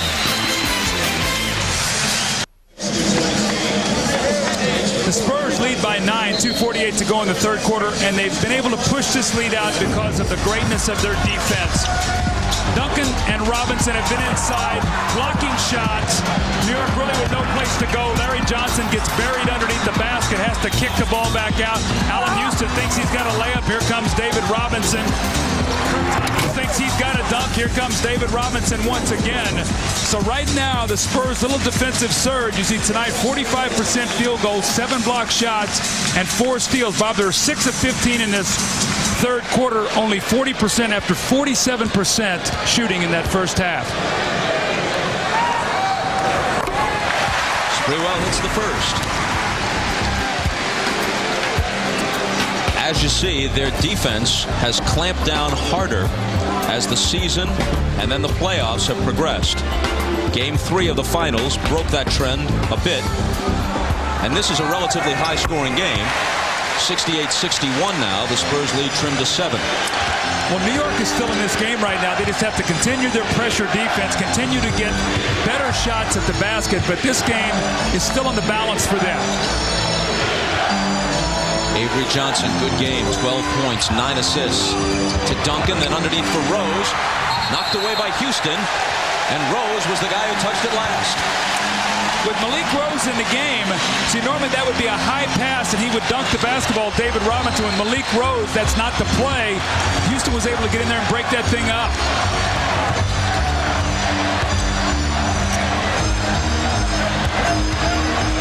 Big possession for the Knicks.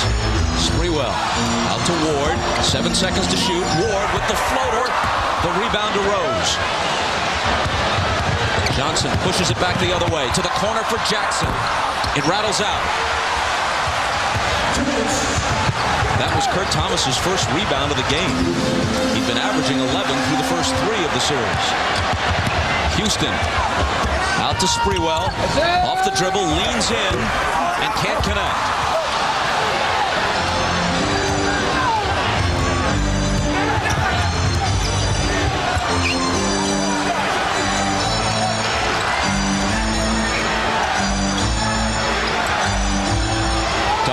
Ward helping, leaving Johnson alone. See, he always goes to the sweet spot. When that ball is double teamed, the spots that he loves on the floor, those are the ones he practices, and Avery Johnson having a great night here tonight. 14 for AJ. Bad night for LJ of the Knicks. Here's Thomas, surrounded and fouled.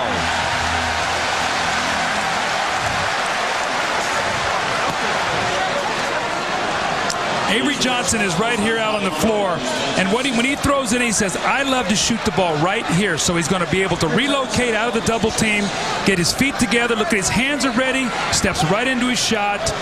That's the one he practices all summer long. So when they double team him, say, I can't hit that shot, he'll have to prove him different. Foul number 2 on Malik Rose. In his senior year at Texas Christian, Kurt Thomas led the nation in both scoring and rebounding.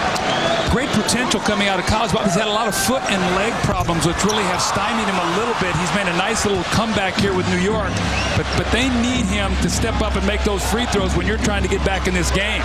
We got a McGuire-Maris score, 70-61. I knew your baseball reference would come out sooner or later, Bob. Jackson almost spoiled it, but his shot wouldn't stay down. It's still 70-61. Avery Johnson will put it in play. 49 seconds and change on the clock.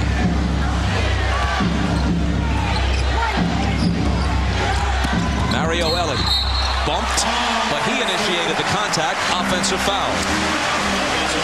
Do you see how much different the game is when David Robinson's out there, when they don't have both big guys? New York can do a better job of being able to get in the lane defensively because you've got a Malik Rose there who can't finish as well. So they're getting a nice rest for Robinson, but San Antonio's struggling now to score. Sprewell. Rose trying to guard him. Jumper over him. Bob, you can't scare him off the shot by looking at him. You got to get a hand out. This Latrell Sprewell, he's going to shoot the ball. 20 for Latrell, half of them in this third quarter.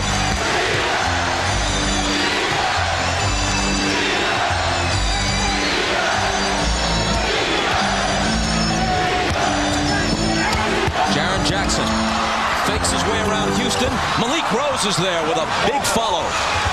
4.5 seconds for the Knicks to get off the quarter's last shot. Charlie Ward from half court. Malik Rose makes it a 9-point difference after 3. And we're back after these words from your local station. You're watching the NBA Finals on NBC.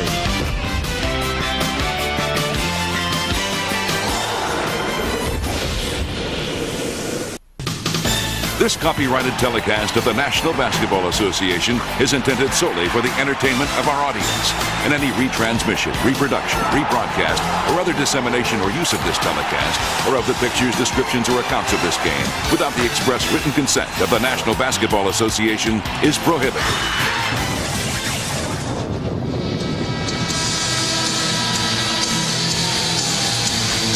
As usual, plenty of familiar faces at the Garden for a big playoff game. Evander Holyfield, who must not be in training. Earlier I saw him wolf down 2 hot dogs. Ben Stiller. James Conn. JFK Jr. And upstairs, Tiger Woods. 2 Saturday Night Live alums who've gone on to movie stardom. Adam Sandler and Billy Crystal. And Woody Allen. Spike says fourth quarter, we're coming back. But they're in a 9-point hole. Well, Bob, they better. They cannot get down 3-1. They will not win the last 3 games this series. So it's going to take everything New York has in this fourth quarter. The crowd, execution, effort, defense, the whole thing to be able to pull this win out now. Do they make it a best 2 out of 3 by pulling even, or are they pushed to the brink? Thomas gets them 2 points closer.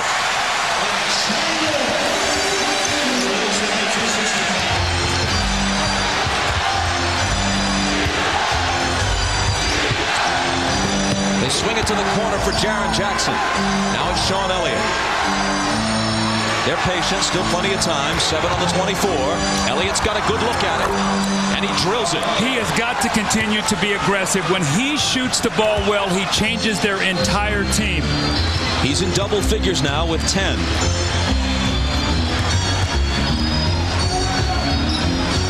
Allen Houston trying to bring the Knicks back. When you can shoot the basketball like that, you can post further on the floor because you can just catch and shoot it. That's what Allen Houston just did. Relatively quiet night for him so far, 15 points. And a travel on Duncan. Jeff Van Gundy has totally changed his defense on the screen roll. It's what he told Jim Gray at halftime. They're jumping out hard now on Avery Johnson, and you can see he's not getting in the lane.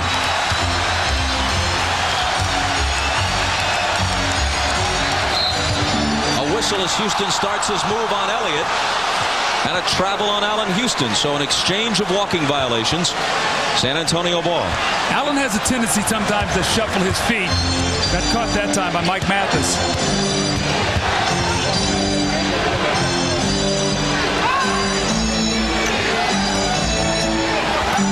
Tim Duncan threw it away. Avery Johnson couldn't corral it. Tim Duncan showed a little bit of this. Remember, Bob, in Game 3, he turned the ball over the first 2 times he touched it. Now, he's played all but 1 minute in this game tonight. David Robinson checks back into the game after a great rest, so he should be fresh. But Duncan with 2 really careless turnovers. They set it up the same way. Houston along the left sideline, now to Sprewell, explodes into the lane, but Duncan is there to get a piece of it. That's an 8th block shot. They've been averaging 7 in the series, only 3 then in Game 3, but tonight, once again, the shot blocking a major factor.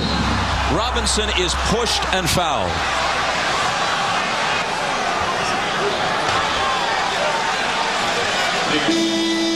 Latrell Sprewell thinks, I've got a layup. Doesn't realize Tim Duncan is behind him. Just a piece of it, then controls the rebound. So get an opportunity there, Bob, to cut it to 5. The block shot, sideline out of bounds now for San Antonio as Jaren Jackson steps out and Mario Elie back into the game.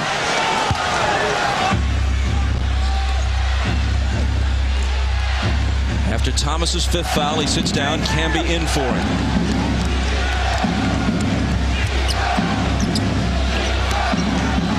Duncan to Elliott. Pull up. Won't go. Robinson on the offensive glass, but the foul is on him. 3 on the Admiral. 9:48 to play in the 4th. Spurs by 7. The NBA on NBC is brought to you by Original Coors. There's only one mile-high taste, Coors, the original. By Chrysler, engineered to be great cars. By Mystery Man from Universal Pictures. Starts Friday, July 30th at theaters everywhere, rated PG-13. And by Sprite. Image is nothing, thirst is everything. They'll pay you at thirst. Sprite. San Antonio leads by 7, 9:48 to go in the 4th quarter, and it's been the supporting cast for David Robinson and Tim Duncan tonight. Robinson and Duncan with 29, but Mario Elie and Malik Rose off a miss from Jaren Jackson. Sean Elliott with a spot-up jump shot. These guys have been terrific tonight. We talked about it before the game. Tonight, these guys have a combined 37 points. In Game 3, only 22 points. So Robinson and Duncan's numbers are down. These guys have picked it up. And so, at least tonight, they don't miss Jaren Jackson, who remains cold, 1 for 7. Johnson poked it away. Nick Ball, 16 on the shot clock. Bob, I think New York's had about 3 chances here to cut this thing to 5. Basket here, this crowd will really erupt. It's Houston. And there's a whistle. He'll come to the foul line with a chance to cut it to 5. Mario Elie is the guilty party. It's his 4th. Tomorrow night, join NBC for must-see TV Thursday. Friends, Jesse, Frazier, and Will and Grace, plus the drama of ER. Thursday night, beginning at 8 Eastern, 7 Central on NBC.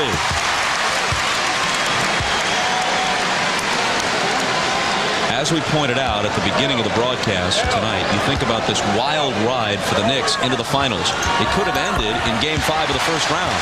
If Houston's shot with less than a second to go doesn't bounce around and fall in, their season's over. Van Gundy's almost certainly fired. The Camby trade is a bust. Sprewell is still regarded as the guy who choked his coach, first and foremost. And the Knicks are a distant memory as the playoffs proceed. Here's the jumper by Elliott that won't drop. Robinson for the tip. Another try. When the Knicks needed to be on the defensive glass there with a chance to get the ball and move to within 3, San Antonio got several cracks at it instead. Well, they've been beaten on the boards tonight, 34-24, critical offensive rebounds. So Terrell Sprewell lays that ball in the basket. But Bob, just to follow up on your point about New York, it just always points out to you how fragile success is. This time it was 1 bounce of the ball in a basket. 22 now for Spree. Johnson gets into the lane, switches to the right hand. Duncan is there to follow, and he was fouled.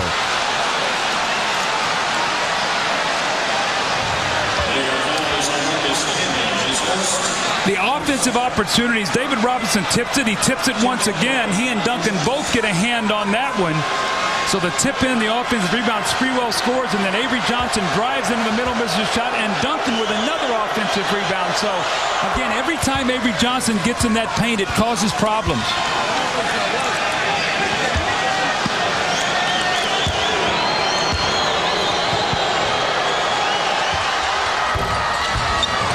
Duncan gets them both, makes it a 7-point game. This after Camby's first foul. He's been in constant foul trouble in this series prior to tonight. Sprewell finds Camby, changes his shot, but draws the contact that will send him to the foul line. It's Robinson's fourth. San Antonio just does not like to double team. It gets him spread out. Duncan has to go out and help, and when he does, it leaves David Robinson back there by himself. He's late getting there. Camby sort of the up and under, and David with the foul, so now Camby with 2 free throws. Not a good free throw shooter. Speaking of Camby, not Robinson.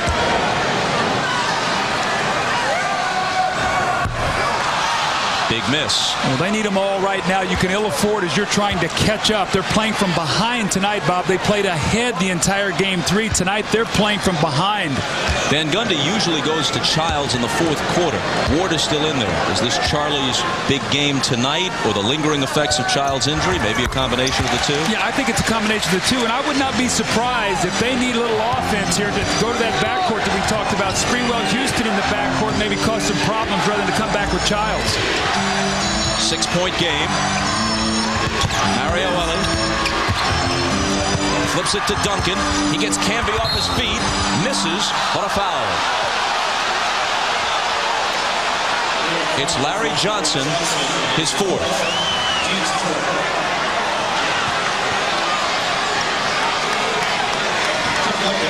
This has not been Larry Johnson's night.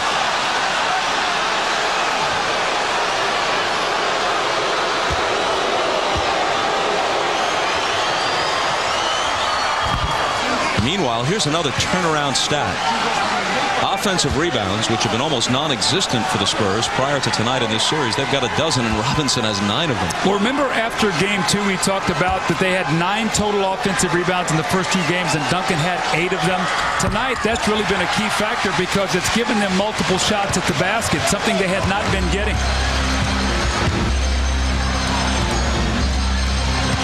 Seven-point game after Duncan makes 1 of 2. Here's Houston accelerating baseline. Camby, turnaround, short. Who touched it last? San Antonio. You see how quickly Bob Camby shot that ball? Almost the presence of Duncan and Robinson. He never even got himself turned to the basket. He turned it and just got his shoulders halfway square. He's got to take a look at that basket.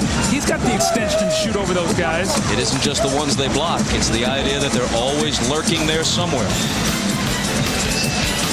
Now watch Camby here, Bob, as he catches this ball. He never really gets turned. He sees Robinson out of the corner of his eyes, and he turns and just sort of quick shoots it. Never gets a good look at the basket. Got to take his time here. He can make that shot.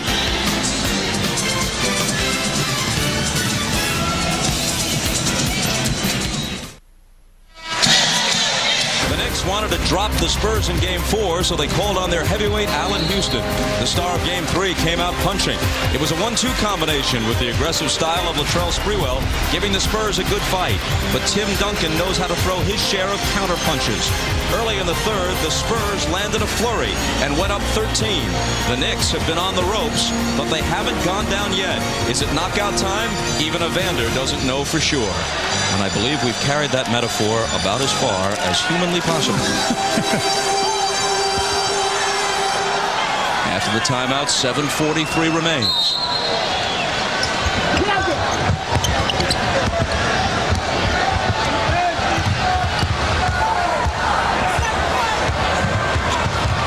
Charlie Ward with Johnson on it. And an illegal defense is called. Another technical will be shot by the Knicks.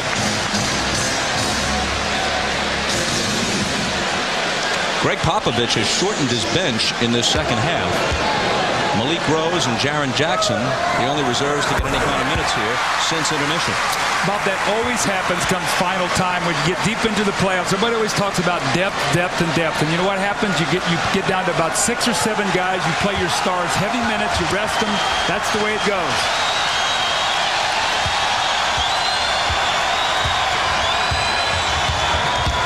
Get to within 4 if they score here.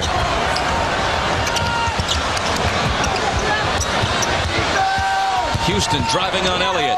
Out to Johnson. Into the lane. Lost it. Got it back. Fade away. Got a piece of it. Duncan picks it up. Ellie's ahead of the field. And a big turnaround there. See, remember that play right there. Larry Johnson just cannot finish in there over David Robinson or Duncan. That shot was blocked as the clock was winding down. Nobody got back.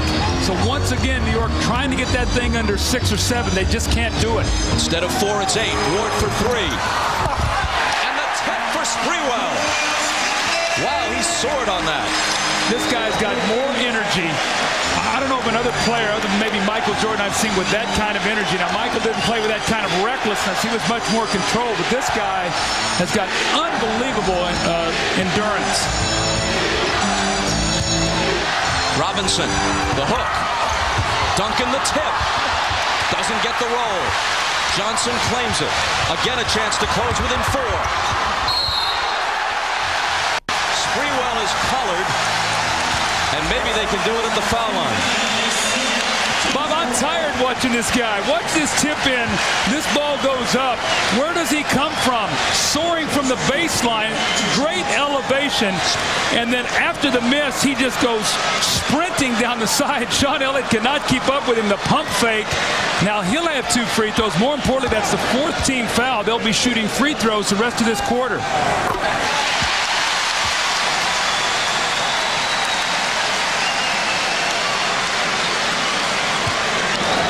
Knicks trailed by 4 at the half.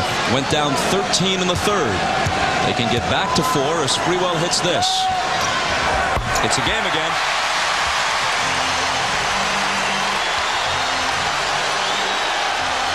The man has always been Duncan. Do they go inside to Duncan? Do they force a double team?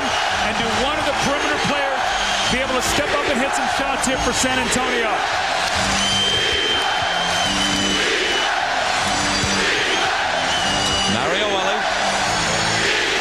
The lob to Duncan and coming over to attempt to steal is Sprewell, but it's a moot point because a 3-second violation was called on the Spurs. The Spurs have to be very careful not to get too stagnant. Remember, they got off to a great start, screen roll, getting everybody involved. 3-second violation, Knicks can cut it to 2, 1 with a 3-pointer.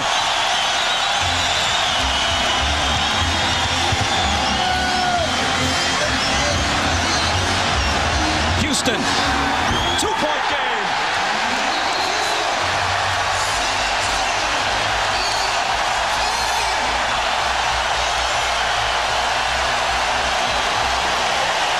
Points for number 20. Timeout San Antonio. Their lead trimmed to a bucket.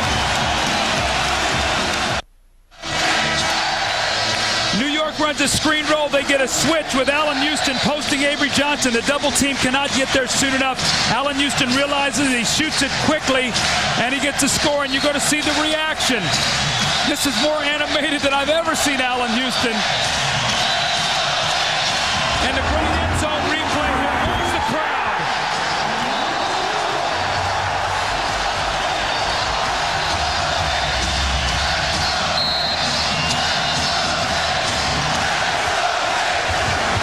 Here comes Sean Elliott steaming into the front court. His pass is broken up, and the Knicks take it away. The speed of Latrell Sprewell. He was beaten on the play, ran in from behind. A magnificent play by Sprewell. New York looks to tie. And the whistle from Hugh Evans. Sean Elliott's got him beat. He's got him beat by 2 strides. This guy could be a quarter miler with his speed. Sean Elliott was not aware of it, and the play from behind. And Bob, again, the importance of getting to that free throw line in the 4th quarter. They're in the penalty. Now Charlie Ward is shooting it to try to tie this game.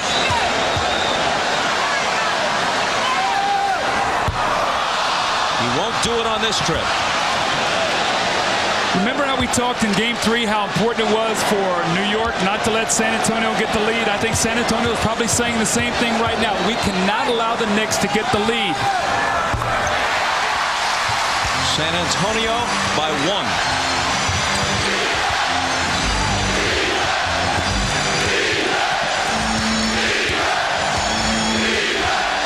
The Spurs have been the league's best road team in the regular season and playoffs. Robinson's jumper falls through. Spurs trying to do it into the teeth of a hostile, rabid New York crowd in front by 3 with exactly 5 minutes left.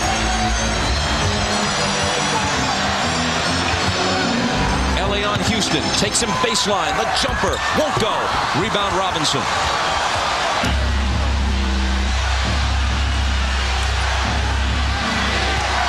Duncan to the hook.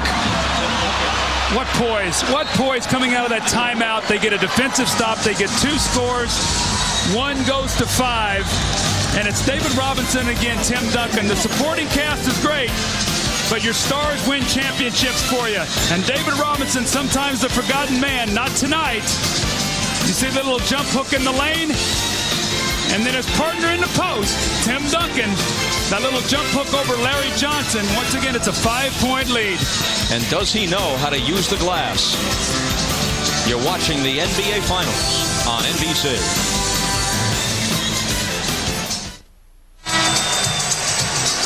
Following your late local news, The Tonight Show with Jay Leno, our Ahmad Rashad among the guests, and following Jay, it's Late Night with Conan O'Brien. Now, for those of you who want more basketball coverage immediately following the conclusion of our telecast here on NBC, switch over to cable's CNBC for a full postgame report, including the observations of Snapper Jones and Bill Walton. Now, Bob, you were on Conan O'Brien. You'll be on tonight. Do I have to watch, or will you tell me what's going on here? What's going on? Tapes available for a nominal fee. These are tough bookings for NBC. Ahmad on The Tonight Show, me on Conan.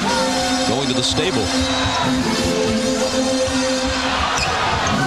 Here's Charlie Ward on the run. His pass intercepted by Mario Elie. He goes 1-on-3. Johnson with contact, and Elie will come to the foul line. Mario has had a good game, both defensively and offensively. Johnson picks up his 5th foul. You always tell people, if you leave your feet, be a shooter. Don't be a passer. He got in the air, no place to go. Mario Elie with the great steal, now the finish. Much different night tonight for Mario Elie, and Jeff Van Gundy says, oh, no. When you get yourself down like this, you almost have to have a perfect finish. A missed field goal by Allen Houston, the turnover now. Chris Childs. Mario Elie, the Power Memorial High School product. New York City lad makes 1 of 2. Rare free throw miss for him. But he scored 16 points, has 4 rebounds, 4 assists, and 2 steals. Here's Sprewell through a crowd to Camby. He was fouled, and it stayed down. I keep talking about Marcus Camby. He's the only guy on New York that can do this. Once again, it's Sprewell driving to the basket, and he finds Camby. Like I said, don't leave your feet unless you're going to shoot it, I guess, unless you're Sprewell. And the dunk by Camby just muscles that one in. Fouled by David Robinson. Mike Lupica has a story in today's New York Daily News about how David Robinson's picture used to adorn the wall of Marcus Camby's apartment in North Hartford, Connecticut. And Robinson had written to Marcus, I've seen you play. You have most of what it takes. Do you have the drive? The Knicks picking up some drive here as the ball is thrown away. An inexplicable turnover. This New York team will just not die. They will not go away. The great 3-point play, and then Tim Duncan. You got to remember, after a score, Bob, you can run that side, that inline. He did not. He turned it over. Careless play. New York once again can get within 1 or tie it with a 3. Sprewell, 4 minutes on the clock. Sprewell pops. It rattles out. Tough luck on the shot for Spree there.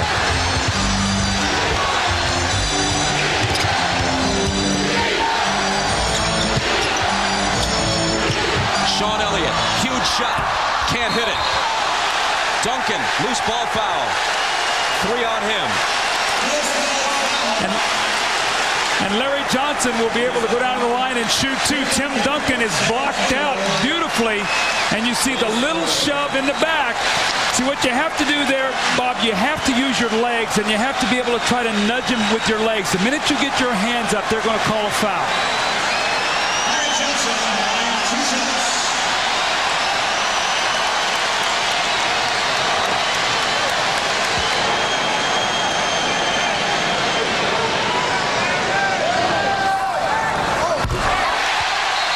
2-point difference, 3:40 remaining. Timeout Spurs, 1 more coming from Johnson when we come back. After these messages and a word from your local station.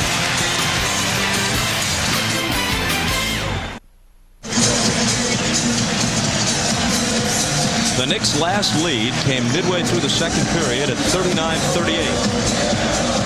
They are back to within 2 here. 3 minutes and 40 seconds remaining.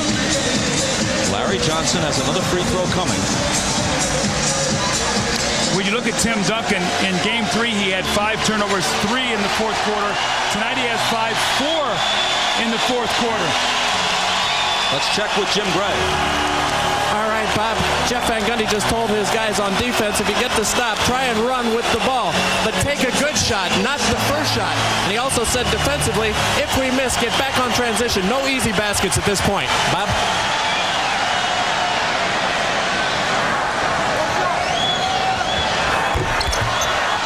It stays at 2. See, that's why Popovich waited to take the timeout between free throws. He sort of iced Larry Johnson. He didn't wait for him to shoot his second.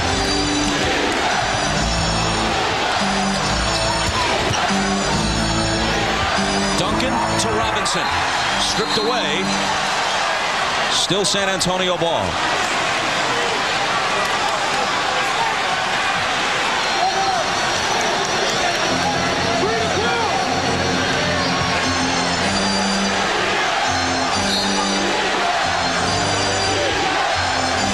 Johnson finally gets it into Duncan. Ellie for 3. Not this time. The rebound to Johnson. Again, they can tie or take the lead with a 3. Allen Houston. Robinson will take it.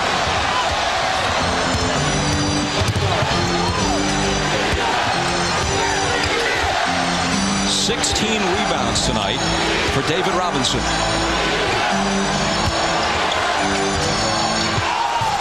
Sean Elliott on the move, poked away, and a foul. It's Camby's second. More importantly, it's the team's 5th, so Sean Elliott will shoot 2 free throws. Now, Bob, remember, he had just missed a 3 on the swinging of the double team about 2 possessions before. This time he said, I'm going to drive the ball to the basket. Smart play there by Sean Elliott to drive in there and get that foul. Sean Elliott didn't go to the free throw line in games 1 and 3 and made just 1 of 5 from the stripe in game 2. Obviously a much better shooter than that, and hits this one. You see, season scoring first round, second round on through the conference finals was terrific. In the 99 finals, only 8 points. Tonight, been much more of a factor. Got off to a great start. 88-84.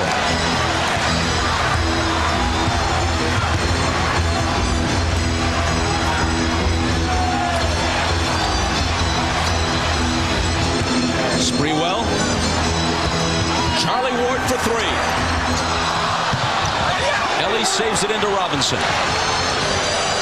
The Knicks have had several chances to tie, or to take the lead for that matter. Now they desperately need a stop to avoid going down 6.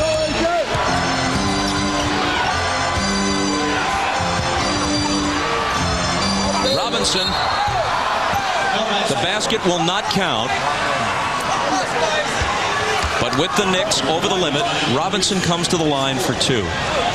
Last night, Doug, I saw something that actually gave me goosebumps. I happened to be in a Manhattan restaurant, and David Robinson and his father Ambrose were in the restaurant. And he was chatting with the New York fans. Obviously, everyone there following the finals, they're all New York fans. When this impressive man got up to leave and walked out, everyone in the restaurant applauded. All of them New York fans, but a measure of the respect they have for this man, not just as an athlete, but as a person. That is amazing. I think it also shows the class of this city and the class of David Robinson. As we have a timeout, Spurs lead by 5. He'll be shooting his second free throw when we come back.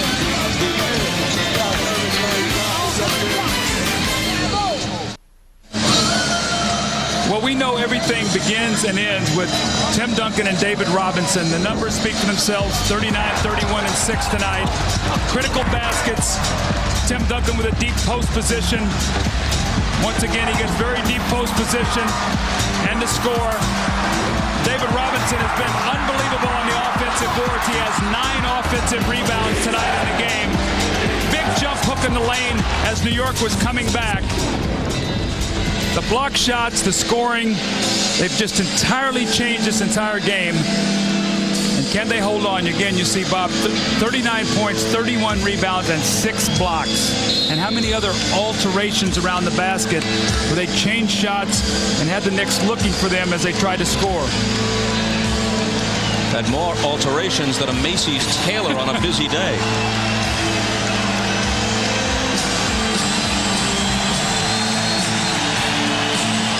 You notice with San Antonio, I've not noticed this through the entire playoffs. They'll meet with Greg Popovich, and before they come out on the floor, they'll all gather together and make sure they all know what they want to do, what their assignments are, what they have to do.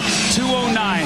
If they can get this last 209 and go up 3-1, I do not think the Knicks can fight back from that. That would be a monumental hill to climb.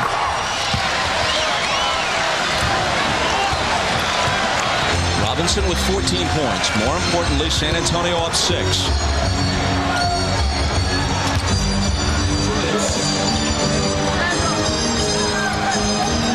Houston faking around Ellie. Here's Ward. Shot clock winding down. Sprewell will take it with a hand in his face, and Robinson pulls it down. New York fans wanted goaltending. That ball was well short when Robinson went up to get it.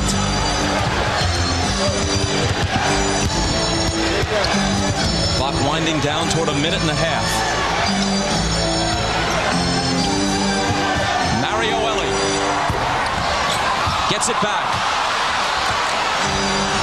Huge offensive rebound. See, new 24 now, so they're going to get probably over 40 seconds on this possession.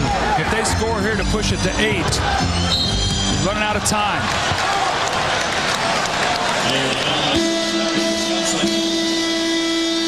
This is the shot that the New York fans wanted goaltending on. You're going to see, wow, that was pretty close. It was pretty close. You see them all pointing up.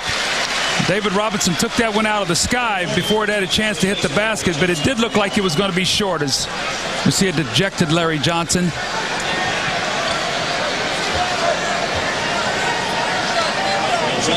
And it's Avery Johnson at the free throw line.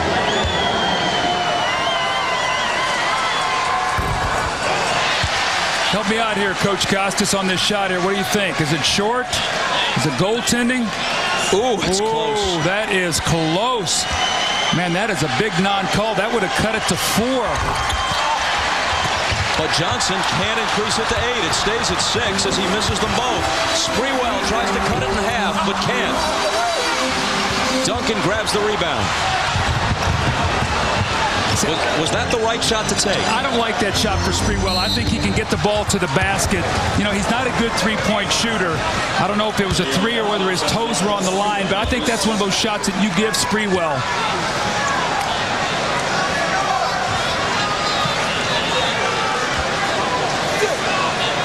Now with 57.8 on the clock, it's Elliott's turn at the line, trying to increase a 6-point lead. No team has ever come back from a 3-1 deficit to win the NBA Finals. It has happened in earlier rounds of the playoffs.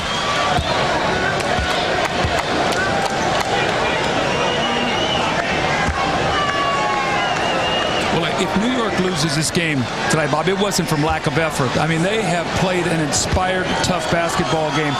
We'll point back to that start of that third quarter when San Antonio pushed the lead from 4 at halftime to 13. New York has not been able to overcome that little surge to start that quarter. Back to the Garden after this.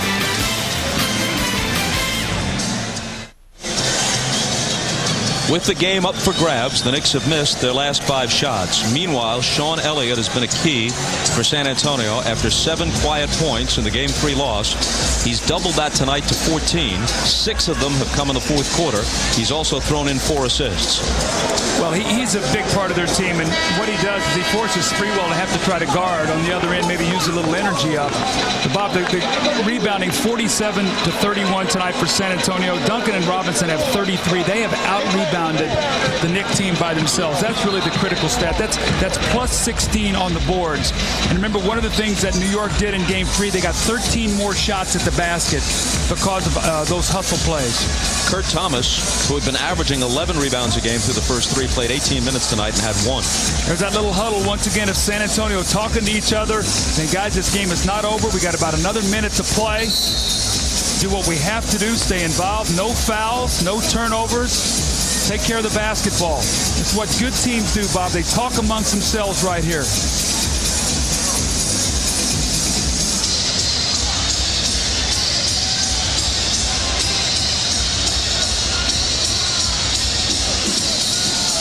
New York down 8 with less than a minute to go.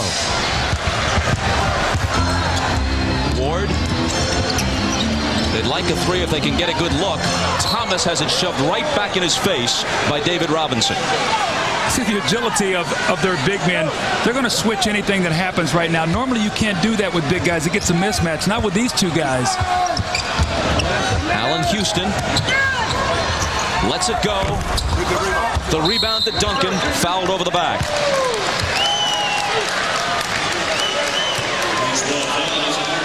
So now they face, speaking of the Knicks, a comeback from a 3-1 deficit. It has never happened in the finals. It has happened in the conference finals and in the semis, as you see. Bob, I've been a part of two trivia questions. 1981, I was part of that Philly team. In 1977, Portland and Philly. So I don't like these graphics that NBC keeps throwing. It brings back a lot of bad memories for me. To talk to our guys in the truck here. We hope your paycheck serves as some sort of salve to the wound. That's how we make it up to you. Now it's 10 points. Sprewell weaves his way through. Thomas pops the jumper short.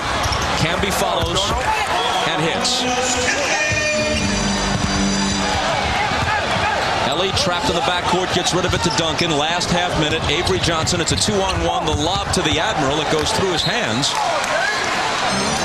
And the Knicks get it back with 25 seconds. See, Avery Johnson should have just dribbled the clock out, made him come foul him. You don't need to make that play right now.